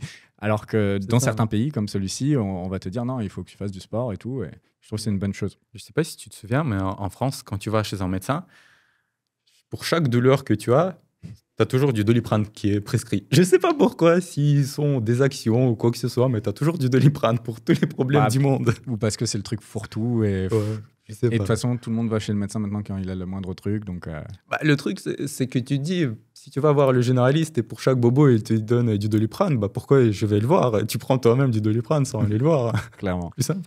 Donc, du coup, toi, tu n'utilises pas d'assurance, tu vas dans des cliniques privées. Ouais. Après, ce qu'on peut ajouter aussi, c'est que les cliniques, enfin, du moins les hôpitaux publics, sont quand même de bonne qualité. Oui, parce qu'il n'y a pas longtemps, j'ai eu l'occasion de faire un petit tour en ambulance. OK. Tester l'ambulance biélorusse, qui est arrivée en 15 minutes, ce qui est plutôt correct, et qui m'ont emmené à l'hôpital. J'avais des maux de ventre, je ne comprenais pas ce que c'était. Ils m'ont dit, bon, on va faire des analyses, etc. Je suis arrivé, c'est un hôpital tout neuf. En fait, c'est l'hôpital central de Minsk. Ils m'ont fait toutes les analyses en 1 heure. Ouais, 1 heure, 1 heure et demie. Et au bout de 2 heures, j'étais reparti chez moi. Du coup, est-ce que tu vas continuer à aller dans des cliniques privées maintenant que tu sais que l'hôpital public est aussi bonne qualité? Quand j'appelle l'ambulance, oui. Mais sinon, pour tout ce qui est contact humain, je préfère les hôpitaux privés. C'est plus personnalisé, ils sont plus doux, plus comme à l'Ouest, alors que dans des hôpitaux publics, c'est voilà, pourquoi tu as fait ça? Pourquoi tu bois du coca? Il ne faut pas boire du coca si tu as de la gastrite, t'es fou, quoi. Je fais ce que je veux, c'est ma vie, quoi. Ouais, encore une fois, on en revient, il te donne des conseils pragmatiques. C'est ça. Éducation, pareil, ça c'est un sujet qui est important. Je ne sais pas si on peut le dire, mais tu vas être papa bientôt. Ouais, c'est ça. Tu es même marié avec une Biélorusse, parce qu'on arrive aux femmes juste après. Oui. Restez jusqu'au bout, les âmes. Mais du coup, tu es marié avec une Biélorusse, tu vas être papa. L'éducation, c'est quelque chose qui préoccupe beaucoup de gens, mais surtout quand on voit les déviances qu'il peut y avoir en Occident maintenant, avec le wokisme qui arrive dans l'école et qui est un vrai souci. Ce genre de choses, il me semble, n'est pas encore arrivé à Minsk et ne risque pas, je pense pas, non. d'arriver. Donc, est-ce que c'était aussi quelque chose qui était important pour toi et est-ce que tu comptes justement mettre tes enfants à l'école C'est vrai que la question de l'école, elle est bien posée. Parce que moi, de base, je suis anti-école. J'ai jamais aimé l'école. Et je me suis dit, si jamais j'ai des enfants, je les emmène pas à l'école parce que c'est atroce, l'école. Mais maintenant, à Minsk, ils ont ouvert une nouvelle école, super high-tech. C'est ouvert pour éduquer les enfants à tout ce qui est informatique, IA, etc. Alors que, bon, en France, je sais pas s'il y a ça. Bah, le seul truc, Ou c'est ça me privé. fait penser à l'école de Xavier Niels, la 42. Ah, Mais c'est pour peut-être. après avoir fait ses études, C'est il me ça. semble. Hein, Alors qu'ici, c'est du primaire. dès le primaire, ok. Dès le primaire, et c'est gratuit. Ah, ok. Donc, Enfin, c'est gratuit, c'est payé par les impôts encore. oui, une fois. c'est payé par les impôts, c'est vrai. Mais dans cette école-là, oui, j'aurais mis mon enfant avec grand plaisir. Ok, tu vas mettre ton enfant du coup. Ouais. Bah, il faut attendre parce qu'il faut s'inscrire, il faut faire la maternelle. Après, on verra ce qu'il y aura. Mais oui, Ok. ça serait un objectif à atteindre. Donc, pas de wokisme et en plus, une éducation qui est intéressante, qui va être utile clairement, qui est en relation avec le monde d'aujourd'hui. On va lui apprendre des choses de l'IT, etc., qu'il va devoir utiliser pour gagner de l'argent. Ouais. Ok, intéressant. Et est-ce que tu peux nous dire combien ça coûte à peu près les écoles quand on veut mettre son enfant à l'école en Biélorussie? Bah, déjà, tu as du public qui est complètement gratuit. Vu que c'est public, tu as de superbes écoles. Souvent, les bonnes écoles, elles sont dans les quartiers où on construit de nouveaux logements. Ok. Donc, dès qu'il y a des nouveaux logements qui sont construits, automatiquement, il y a une nouvelle école qui ouvre, donc qui est d'un super bon standing. Après, récemment, il y a eu une superbe école, comme je disais, qui a ouvert. Là, c'est du haut niveau, parce que tu as une superbe éducation des enfants. Tu as la piscine, tu as les activités, le sport, etc. Tout est gratuit. Et ça, c'est du public? C'est du public, oui. Donc, à partir du moment où tu payes des impôts localement, tu as accès? Exactement, exactement. Après, pour ceux qui veulent mettre un enfant dans le privé pour des raisons quelconques. Ouais, s'ils veulent un parcours, par exemple, un cursus anglais, américain, des choses comme ça. Ça pourrait être l'intérêt, mais en vrai, elles sont tellement bonnes, les écoles publiques, que c'est ça. fait pas trop Après, sens, chacun a son choix, mais tu serais entre 300 et 1000 euros par mois pour l'école. Mais là, tu as des écoles, limite, c'est des hôtels, quoi. Ouais, à 1000 $, c'est ce qu'on me dit. Ouais. C'est-à-dire que c'est pension complète, c'est vraiment plusieurs professeurs pour les élèves. Le ratio entre élèves et professeurs est énorme. Il va y avoir toutes les activités extrascolaires, etc. Il va y avoir une piscine dans l'école. C'est limite s'il n'y a pas un spa, quoi. Donc, quand vous arrivez à 1000 $ par mois pour un enfant en Biélorussie, c'est absolument incroyable, quoi. Mais par contre, encore une fois, l'école, on va dire publique, elle est très bonne. Oui, elle est largement suffisante parce que moi qui ai fait mes études, mes premières classes de primaire en Russie, je peux dire que oui, c'est largement suffisant. Et c'est encore mieux maintenant avec ce truc IT, etc. Exactement, Donc, exactement. ça nous donne presque envie de retourner à l'école avec ce truc-là.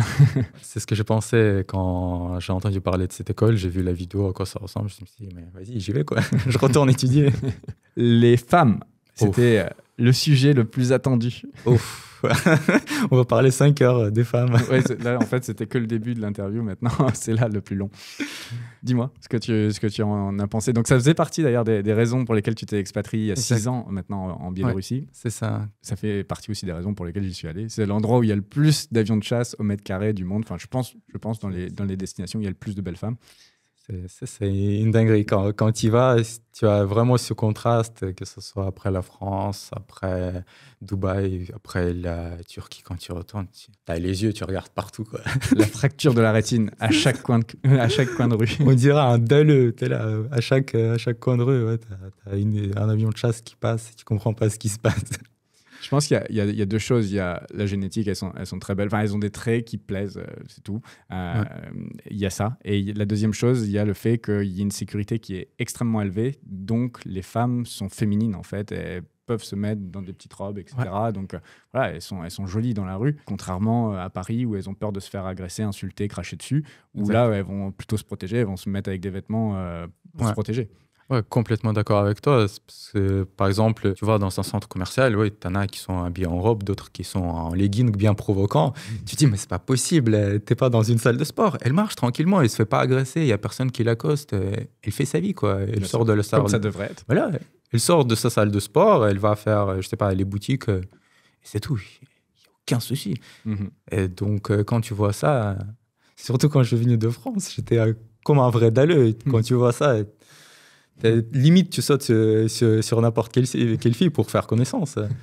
Mais, et en plus, toi, tu parles russe. Donc, oui, moi qui parle russe, j'avais quelques mots que je mettais des mots français, donc ils comprenaient que j'étais pas vraiment c'est un avantage ou pas? Ouais, c'est un exotisme? Ouais, c'est un exotisme, donc je pense que c'est, après, tu as toujours ces côtés français, tu es tactile, tu es souriant, tu es plus ouvert. Ça peut être, avec certaines filles, un point négatif, parce qu'elles vont se dire, ouais, peut-être tu es comme ça avec tout le monde. Et d'autres qui vont plutôt apprécier ça. C'est vrai que les Français, on va être... les Latins, on va être plus tactiles. Ouais. Que c'est vrai que les Russes, Biélorusses, Slaves vont être beaucoup plus réservés avant de toucher ton corps d'une certaine manière. C'est ça, parce qu'en France, tu as la bise, qui est un truc commun, qui est normal.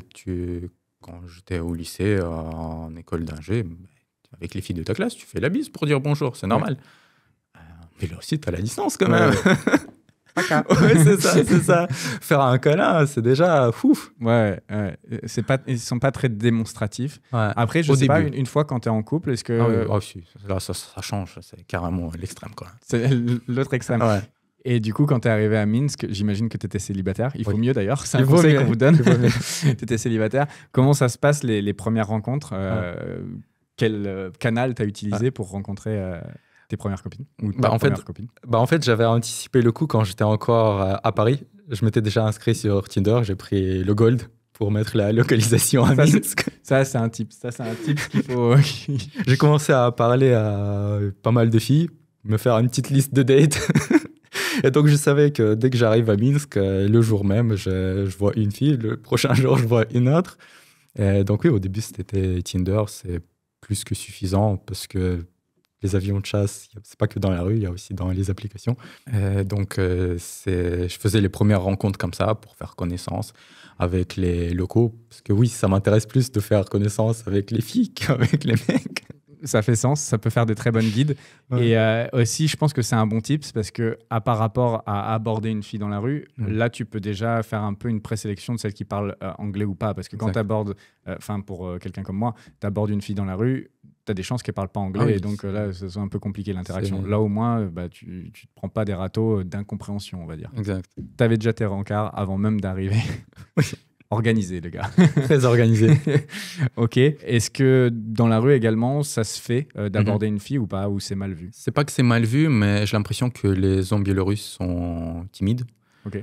Mais moi, je pratiquais d'approcher les filles et elles sont plus que open parce qu'en fait, vu que c'est assez rare, donc elles apprécient. Mais il faut que ça soit bien fait, j'imagine. Oui, bien sûr. Mais comme partout dans le monde. Voilà, comme partout dans le monde, tu fais pas « Wesh, mademoiselle, t'as pas un 06 ?» Non, ça passe pas. Tu fais un truc light.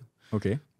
Normalement, la plupart des Français, ils sont assez gentils. Et capables de le faire. Et capables de le faire. Ouais, avec le contexte de là où on est, etc. Trouver quelque chose d'intéressant. Après, tu peux toujours faire une question au bateau pour demander le chemin. Après, tu enchaînes, ça c'est pas un souci. Et est-ce qu'on peut parler maintenant de caractère et peut-être de leurs valeurs? En quoi c'est différent, par exemple, avec des petites copines que tu aurais pu avoir en Occident avant en France, par exemple? Ça, c'est le truc qui m'a le plus étonné, c'est que en fait, elles recherchent vraiment du sérieux. Quand elles te disent dans l'application ou au rendez-vous qu'elles cherchent un homme pour faire sa vie, bon, en Occident, on se serait dit, bon, c'est une phrase bateau, quoi, pour pas faire la fille trop accessible. Alors que là-bas, c'est vrai. Ouais. Ils ont vraiment ça dans la tête. Je cherche un homme, un mari pour faire des enfants, pour faire toute une vie avec. Et moi, je comprenais pas ça. Quand je me suis mis en couple, j'ai fait les premiers 6 mois et il a commencé à poser les questions. Ouais, alors, le mariage, c'est pour quand? Est-ce que tu envisages? Est-ce que c'est quelque chose qui t'intéresse? Je me suis dit, c'est bizarre. Ça fait que 6 mois qu'on est ensemble. Mais pour la famille, en fait, il y a une pression tellement forte que si au bout d'un an et demi, tu ne te maries pas, en fait, il y a un problème. C'est ça. Et là, le message qu'on peut passer aussi, c'est n'allez pas en Biélorussie en pensant que vous allez faire des coups sans lendemain. En fait, one night stand, on dit en anglais. Voilà, je vais dire aussi en français. Des coups d'un soir. Des coups d'un soir, voilà. C'est absolument... Bon, ça existe peut-être, mais je ne l'ai pas vu, franchement. Très compliqué. Non, franchement, les filles, elles sont quand même très traditionnelles, très sérieuses. Ce qui différenciera, il y aura peut-être une différence d'ailleurs avec d'autres pays de l'Est où là, il y aurait du one night stand. Mais Biélorussie, C'est quand même très tradit. Très traditionnel. Tu as la fameuse règle des trois rendez-vous. Il faut faire d'abord 3 rendez-vous pour espérer peut-être l'embrasser. Ça, oui, c'est encore resté dans les mœurs. Mais le reward, il est important parce que tu as dans les plus belles femmes du monde. C'est ça, exactement. Et d'ailleurs, tu en as même marié une. Ouais, ça, c'était un truc qui m'a surpris parce qu'avant, je me disais, mais le mariage, c'est inutile, ça sert à rien. Mais quand tu trouves vraiment la bonne personne avec qui tu as déjà fait un bon bout de chemin, à qui tu fais confiance et tu comprends que c'est la bonne personne. Ça fait combien de temps que tu es avec cette personne d'ailleurs? Depuis 2018. Donc, j'ai fait quelques mois de célibat quand je suis arrivé, entre août et novembre. Et en novembre, on s'est rencontrés. On a fait plusieurs années ensemble. Après, il y a eu une petite pause de 6 mois quand je suis parti à Moscou. On va en parler dans un instant. Ouais. Et depuis, après, je suis revenu de Moscou et on s'est mariés. Ça t'a permis de t'apercevoir que c'était la bonne et tu t'es marié avec. Exact. C'est beau, c'est bien. Justement, on va peut-être faire la distinction entre les femmes biélorusses et les femmes russes ou même ukrainiennes. Et on pourrait aller encore plus loin en comparant avec les femmes en Occident, en Europe. Ouais. Déjà, quelle différence tu vois entre ces différents pays? Avec les Ukrainiennes, j'ai pas vraiment d'expérience, mais d'après ce que j'ai entendu, c'est limite au deuxième rendez-vous. Et elles te demandent c'est quand que tu m'offres un téléphone, quoi. Elles sont très vénales. C'est ce que dit. Mais ouais. Tout le monde me dit ça. Tout le monde me dit ça. Et ça, c'est choquant. Après, si on prend Moscou, c'est, on va dire, un juste milieu. Après, Moscou, c'est pas la Russie. Moscou, c'est un État à part. Okay. Pour les gens qui sont moscovites, ils se considèrent comme moscovites et comme pas russes. Donc oui, là-bas, bien sûr, elles regardent plus l'argent, ton statut, ce qu'elles peuvent avoir. Après, si ton but, c'est vraiment de faire des coups d'un soir, que tu as les moyens de mettre la poudre aux yeux, go. Moscou. Mais pas en Biélorussie. Ce qu'on disait tout de suite, c'est complètement différent. C'est beaucoup plus traditionnel, beaucoup plus réservé en Biélorussie. Les femmes sont plus pures, à mon avis. Est-ce qu'en Russie, par contre, c'est vraiment typique à Moscou? Si tu vas dans d'autres villes, il y aurait moins ça. On retrouverait plus de la Biélorussie, du coup, peut-être. Je pense. Parce que Moscou, en fait, vu que c'est une capitale, la plupart des gens vont dans la capitale pour augmenter son niveau de vie. Mm-hmm. Et les filles, qui sont belles, elles savent que le plus simple pour augmenter son niveau de vie, c'est de trouver quelqu'un et c'est tout, que de développer son business. Après, c'est pas le côté féminin de développer un business. Et donc oui, souvent, c'est des filles de la province qui viennent à Moscou et donc elles veulent augmenter de niveau le plus vite possible. Saint-Pétersbourg, il y a également ce phénomène ou pas, à ton avis? Pas vraiment eu beaucoup d'expérience. J'ai abordé quelques filles qui sont plus sympas qu'à Moscou, qui sont plus ouvertes, mais après, je pourrais pas te dire.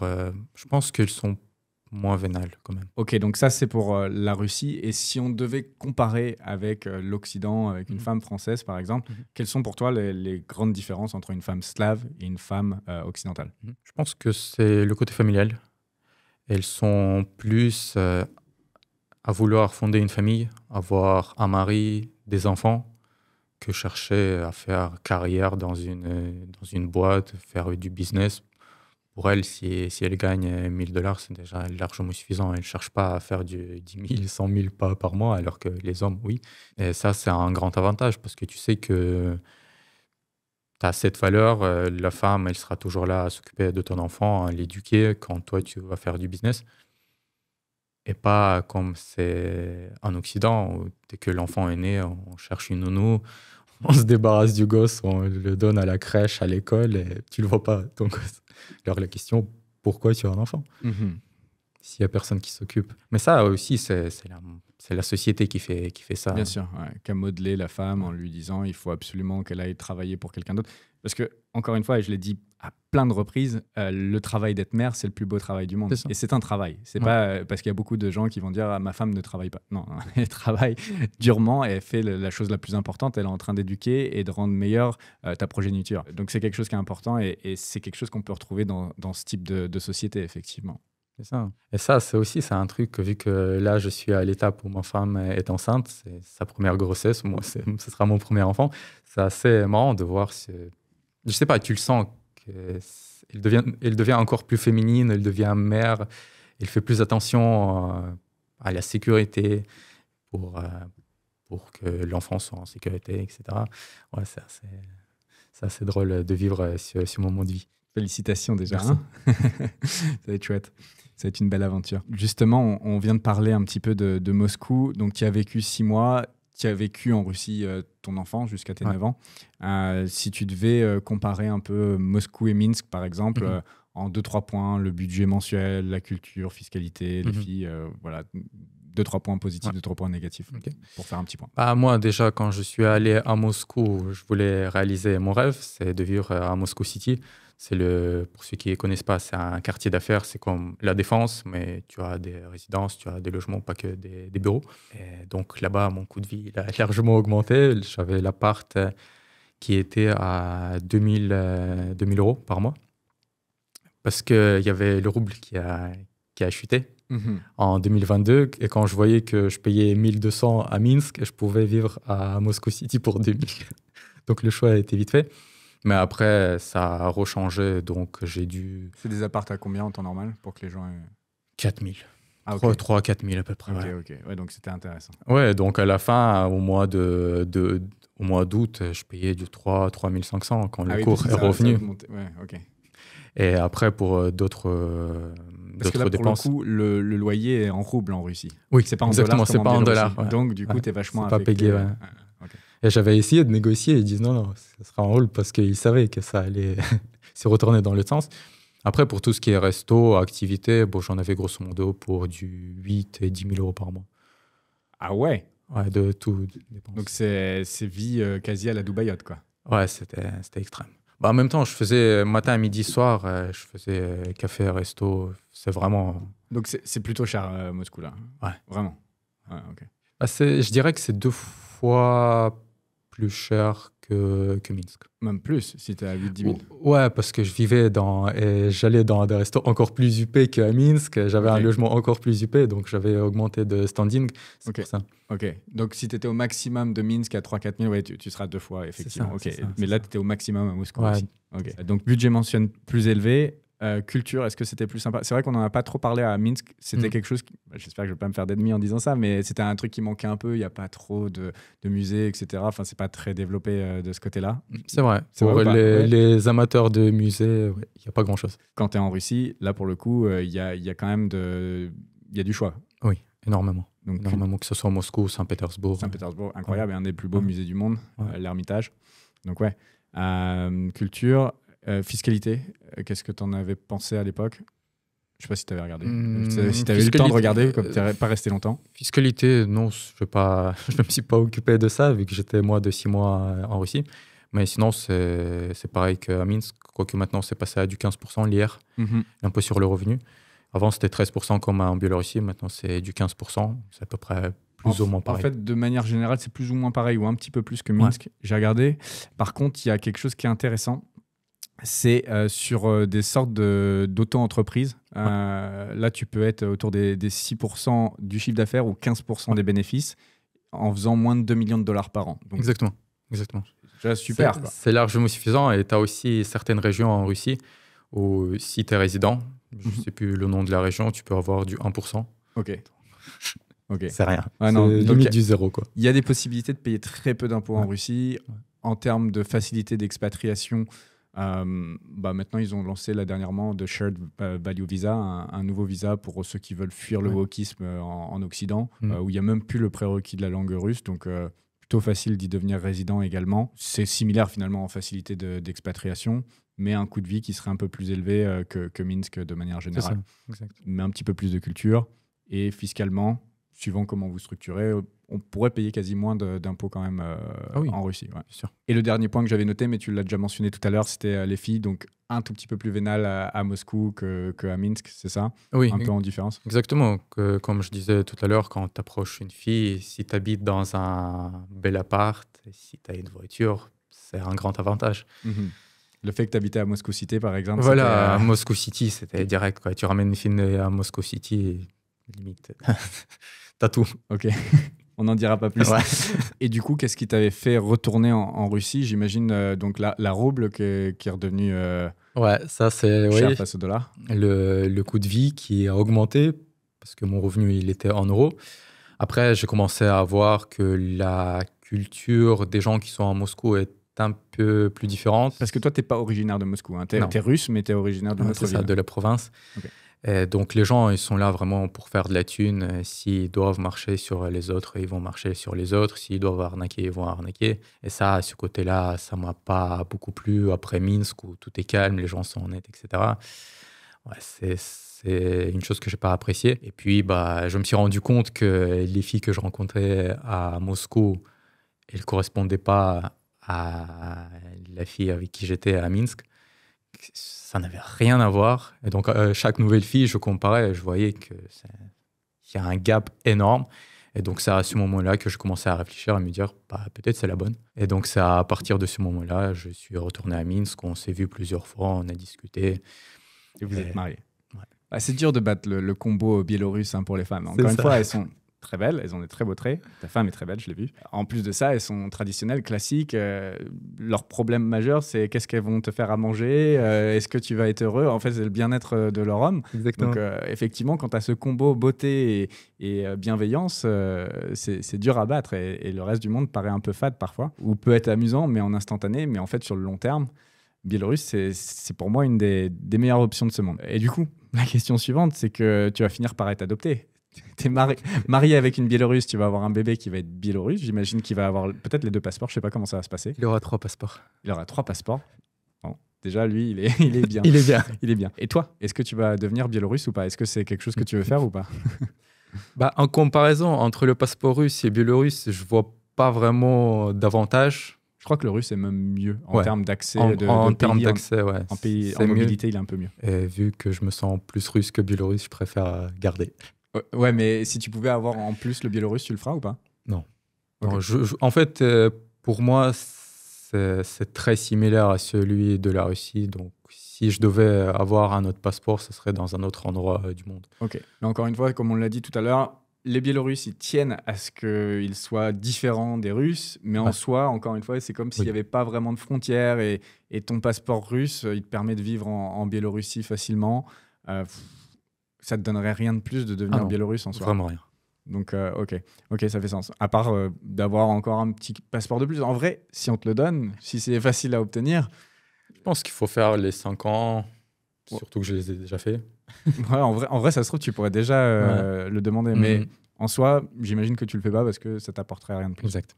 Tu te sens plus français ou russe? C'est la question. C'est pas une question piège et il n'y a pas de mauvaise réponse. Et même si tu voulais pas y répondre, n'y réponds pas. Si tu m'avais posé cette question en 2018, quand je suis venu à Minsk, j'aurais dit que je me sens plus français. Mais maintenant, j'aurais plus tendance à dire que je me sens plus russe. Biélorusse, non, mais russe, oui. Ok. De ce côté-là, ouais. Et si tu devais en garder qu'un passeport? Ouf. Là, c'est une question piège. C'est dur parce que d'un côté, j'ai le business. Ouais. J'ai le business. Et ça, vu que c'est mon revenu qui est lié à l'Occident, ça serait le passeport français. Ok. Même si taxé sur la nationalité. Là, je serais allé dans les îles. Bon, et c'est pour ça aussi que tu es ici à faire un plan B au Panama. D'ailleurs, on fait ce podcast à Panama. Tu es venu, donc on se connaît depuis 3 ans et demi. On s'est vu plusieurs fois à Minsk et tu es venu ici faire la résidence. D'ailleurs, c'est quoi tes premières impressions de Panama City? En fait, au début, c'était assez mélangé parce que c'est la première fois que je vais dans des pays comme le Panama. Je n'ai jamais été aux US. Je regardais toujours par la télé, les films, les séries. Et donc, c'est un mélange entre ce que j'ai vu à la télé des USA, ce que j'ai vu du Mexique, de la Thaïlande, Bangkok. C'était assez mélangé entre j'aime bien, j'aime pas, que ça klaxonne, que ça fasse trop de bruit. Comparé à Minsk, c'est trop bruyant. C'est chaotique. Et c'est pas le plus chaotique. Hein. Si c'est le premier pas que tu mets dans la zone Americas, dis-toi que c'est dans les plus ordonnés. Ouais. Après, tu m'avais dit il y a 2-3 jours quand on s'est vu que tu en as eu pour plusieurs semaines avant de t'adapter. Ouais. Et hier, on était dimanche. Il y a beaucoup moins de trafic. Je suis allé me promener. J'ai enfin retrouvé cette ambiance de Minsk, le calme, c'est paisible, personne qui klaxonne. Ça circule tranquillement, il n'y a pas de gens dans les rues. Ah oui, j'ai commencé à aimer. C'est un choc des cultures pour toi. Et moi, je l'ai vécu avec ma compagne quand elle est arrivée ici. Quand tu compares Minsk, où tout est ordonné, c'est silencieux, il n'y a pas un papier dans les rues, les trottoirs, tout est, ça marche, quoi. Tout est droit, il y a pas de... Ici, il y a plein de trottoirs qui sont défoncés dans certaines rues, etc.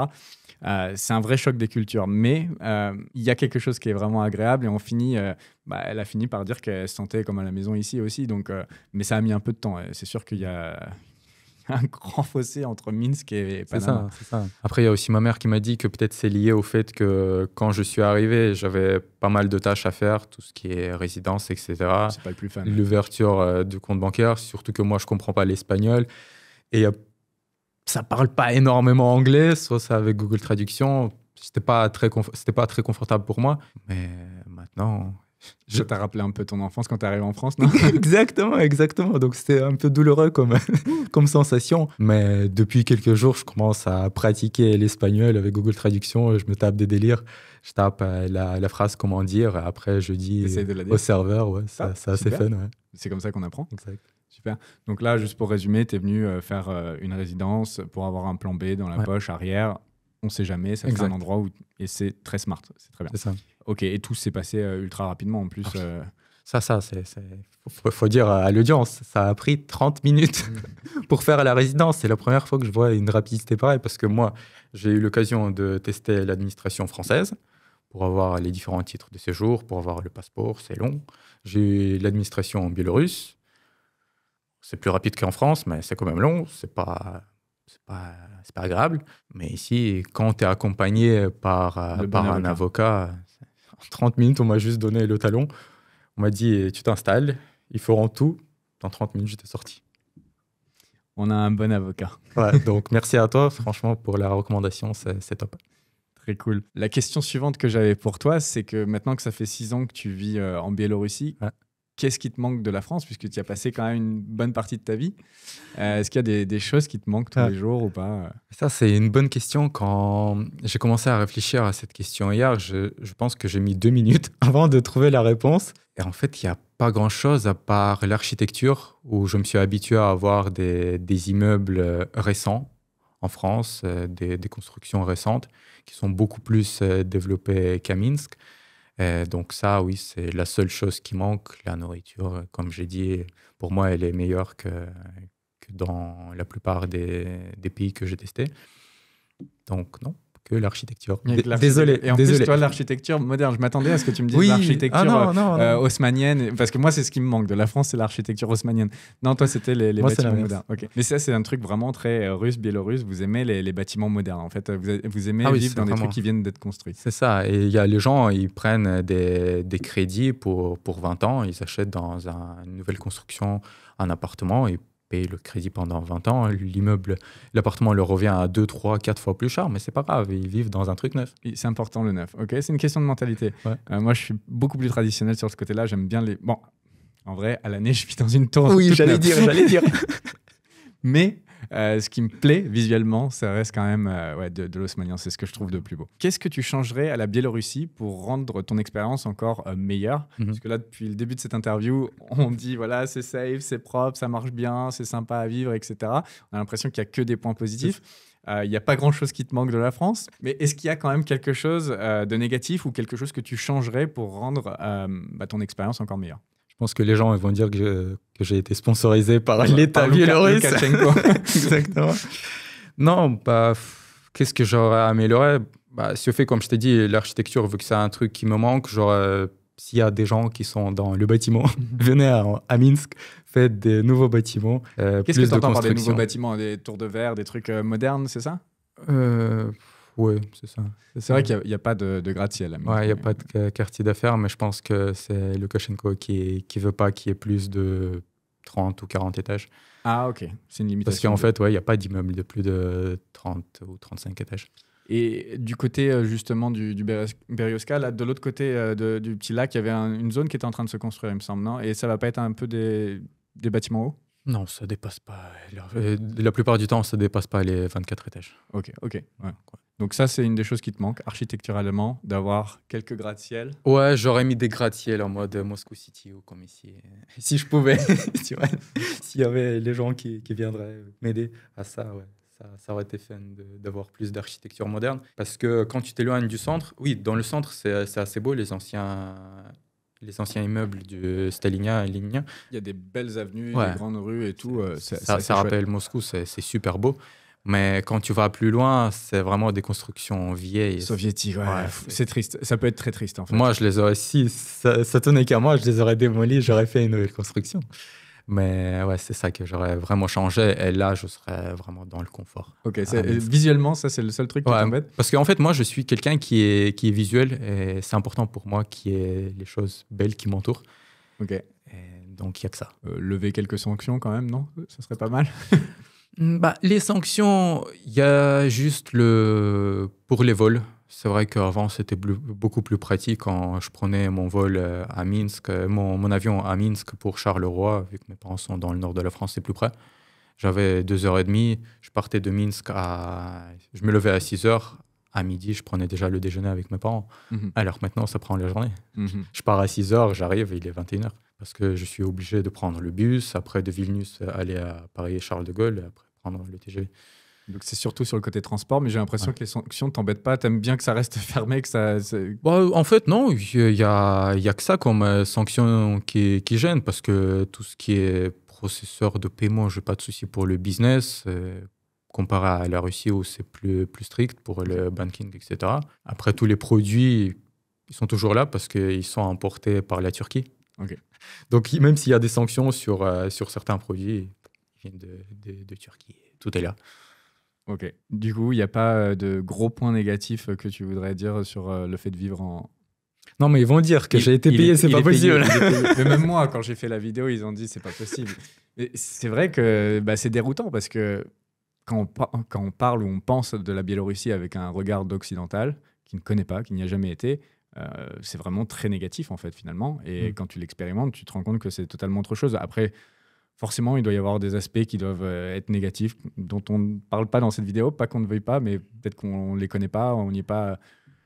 Oui, si tu veux faire de la politique, j'en sais rien, oui, il faudrait mieux pas en faire dans ce pays-là, quoi, mais à part ça... Après, comme j'ai dit, le banking, après, si tu veux faire de l'investissement, c'est sûr qu'un Interactive Brokers, ils vont pas t'accepter. Non. Il faut un VPN et la résidence, c'est pas pris. Si tu veux ouvrir des comptes bancaires en Europe, pareil, tu seras pas accepté si tu as une résidence. Et vu que moi... c'est pas un souci pour moi. Et c'est surtout uniquement un problème avec l'Occident, le fait d'être résident en Biélorussie, que ça pose problème. Ici à Panama, ils s'en foutent. Que tu sois russe, biélorusse, il n'y a pas de souci pour ouvrir un compte. Quand tu vas aux Émirats, pas de problème non plus. Je pense qu'en Asie, ça doit être relativement bien vu également. Il ne doit pas y avoir de soucis spéciaux. C'est vraiment zone Europe, États-Unis, Canada qui va être problématique quand on est ressortissant ou résident de ces pays-là. Et encore, problématique, la plupart des gens, je dirais qu'ils se sont expatriés en 2022, quand il y a eu l'opération spéciale. Ils ont même profité du système et ils disaient ouais, c'est la Russie, ils ont commencé une guerre, etc. Et ils ont pu avoir la green card et le titre de séjour grâce à ça. Comment ça s'appelle? Demander refuge. C'est ça, asile peut-être. Asile politique, réfugié politique, quelque chose comme ça. Ça, oui, ça peut être pratiqué, mais il y a une bonne partie des gens qui se sont barrés. On peut dire les choses comme elles sont de la Russie. Ils sont revenus quelques mois, quelques années. Ils sont revenus maintenant et ils reviennent de plus en plus. Ouais. Effectivement. Quels sont tes conseils que tu donnerais à un Français qui nous regarde, qui se dit tiens, ça a l'air intéressant ce pays-là, j'ai envie d'aller vers l'Est, pourquoi pas la Biélorussie? Qu'est-ce qu'on peut lui donner comme conseil? Déjà, s'y rendre sur place et oublier tout ce qui est dit par les médias, etc. Tant que tu vis pas et tu vois pas par tes propres yeux... Se faire sa propre opinion. Voilà. Ça, c'est première chose. Et deuxième chose, si jamais c'est un objectif long terme, je sais pas, trouver une femme, fonder une famille et vivre, commencer à apprendre la langue. Parce que c'est quand même un plus, comme on a parlé, si tu veux aborder une fille dans la rue, si tu peux l'aborder en russe, c'est toujours un gros plus. Après, tu peux toujours switcher sur l'anglais, mais ça t'ouvre quand même plus de portes que si tu viens juste avec le français. Bon, non, le français, c'est compliqué. C'est impossible. Ouais, mais avec l'anglais, ouais. De mon expérience, Je pourrais vivre totalement avec mon anglais, avec mes petits basiques de russe. C'est ça. Sans problème à Minsk. Et puis après, toutes les femmes, il y en a une partie aussi qui parle anglais. Moi, ma compagne parle parfaitement anglais. Donc voilà, bon, après, ça solutionne tout le problème en fait. Oui, ça c'est... En fait, si tu trouves une compagne qui parle anglais, ça sera ta traductrice continue en fait. C'est un avantage et un inconvénient quand elle parle anglais, parce que j'avais réfléchi à ça aussi quand tu étais venu.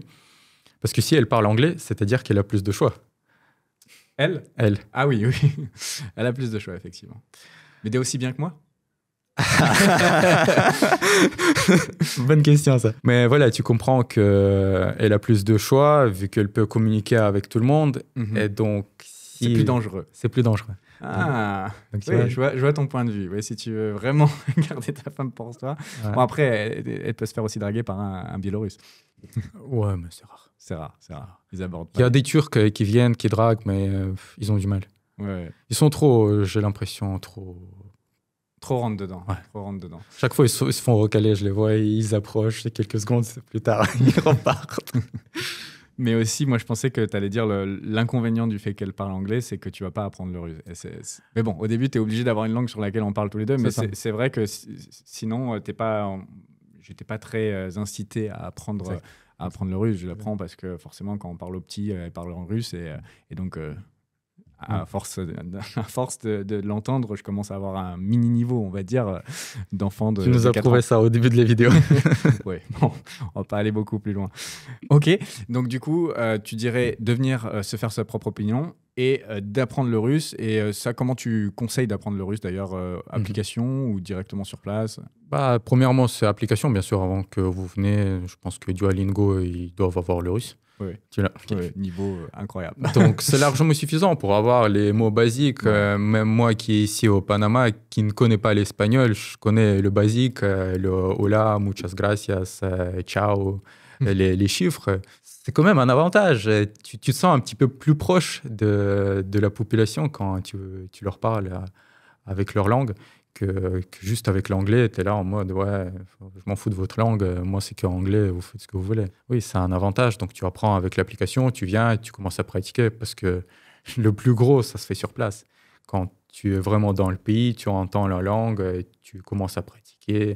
C'est là que ça commence à arriver. Et la dernière question que je voulais te poser, c'est qu'est-ce qu'on peut te souhaiter pour la suite? Quels sont tes objectifs? Ça, c'est une bonne question, parce que vu que c'est une nouvelle étape de vie que j'ai dans ma vie, l'enfant qui va arriver, être un bon papa, devenir papa, être un bon papa et continuer à développer mes business pour pouvoir lui offrir le meilleur dans sa vie. Moi, je pense que c'est en bonne route. Merci. Je te remercie d'avoir pris le temps de faire cette interview, de partager un contenu de terrain, je pense, qui est assez rare sur YouTube. Il y a assez peu de personnes qui vont parler de la Biélorussie, encore moins de la vie là-bas et de l'œil de quelqu'un qui a vécu en France et aussi en Russie. Donc, c'est vraiment une vision assez intéressante que tu as pu partager. Ceux qui veulent te retrouver, tu as une chaîne YouTube. Ouais, exactement. Qui est en russe. Qui est en russe, donc ça va pas aider beaucoup. Ça va pas beaucoup aider, mais on le mettra juste en dessous au cas où. Et peut-être si tu as d'autres réseaux, on les mettra juste en dessous, mais je sais pas si... Je suis dans le Discord de la Offshore Mastery. Ouais, tu es aussi membre de la formation. Souvent, je suis actif dans le chat de Biélorussie. Quand les gens ils posent des questions, je leur réponds. Voilà, on le retrouvera là. Et du coup, ça me permet de conclure là-dessus. Pour ceux qui seraient intéressés par l'expatriation, que ce soit en Biélorussie ou ailleurs, j'ai cette formation qui s'appelle la Offshore Mastery, que tu as suivie il y a quelques années. Exactement. Et donc, dans laquelle vous allez avoir du contenu vidéo pour structurer vos vies et vos business à l'international. Et en plus de ça, vous aurez également accès à un mastermind, donc le Discord, dans lequel tu es présent, mais également des centaines d'autres membres. Et vous vous entraidez en fait au quotidien avec des infos de terrain. Et donc, c'est une des grosses valeurs ajoutées de la formation. Tout est dit. Ouais. On se dit à très bientôt. Merci à toi. Ciao, ciao. Ciao.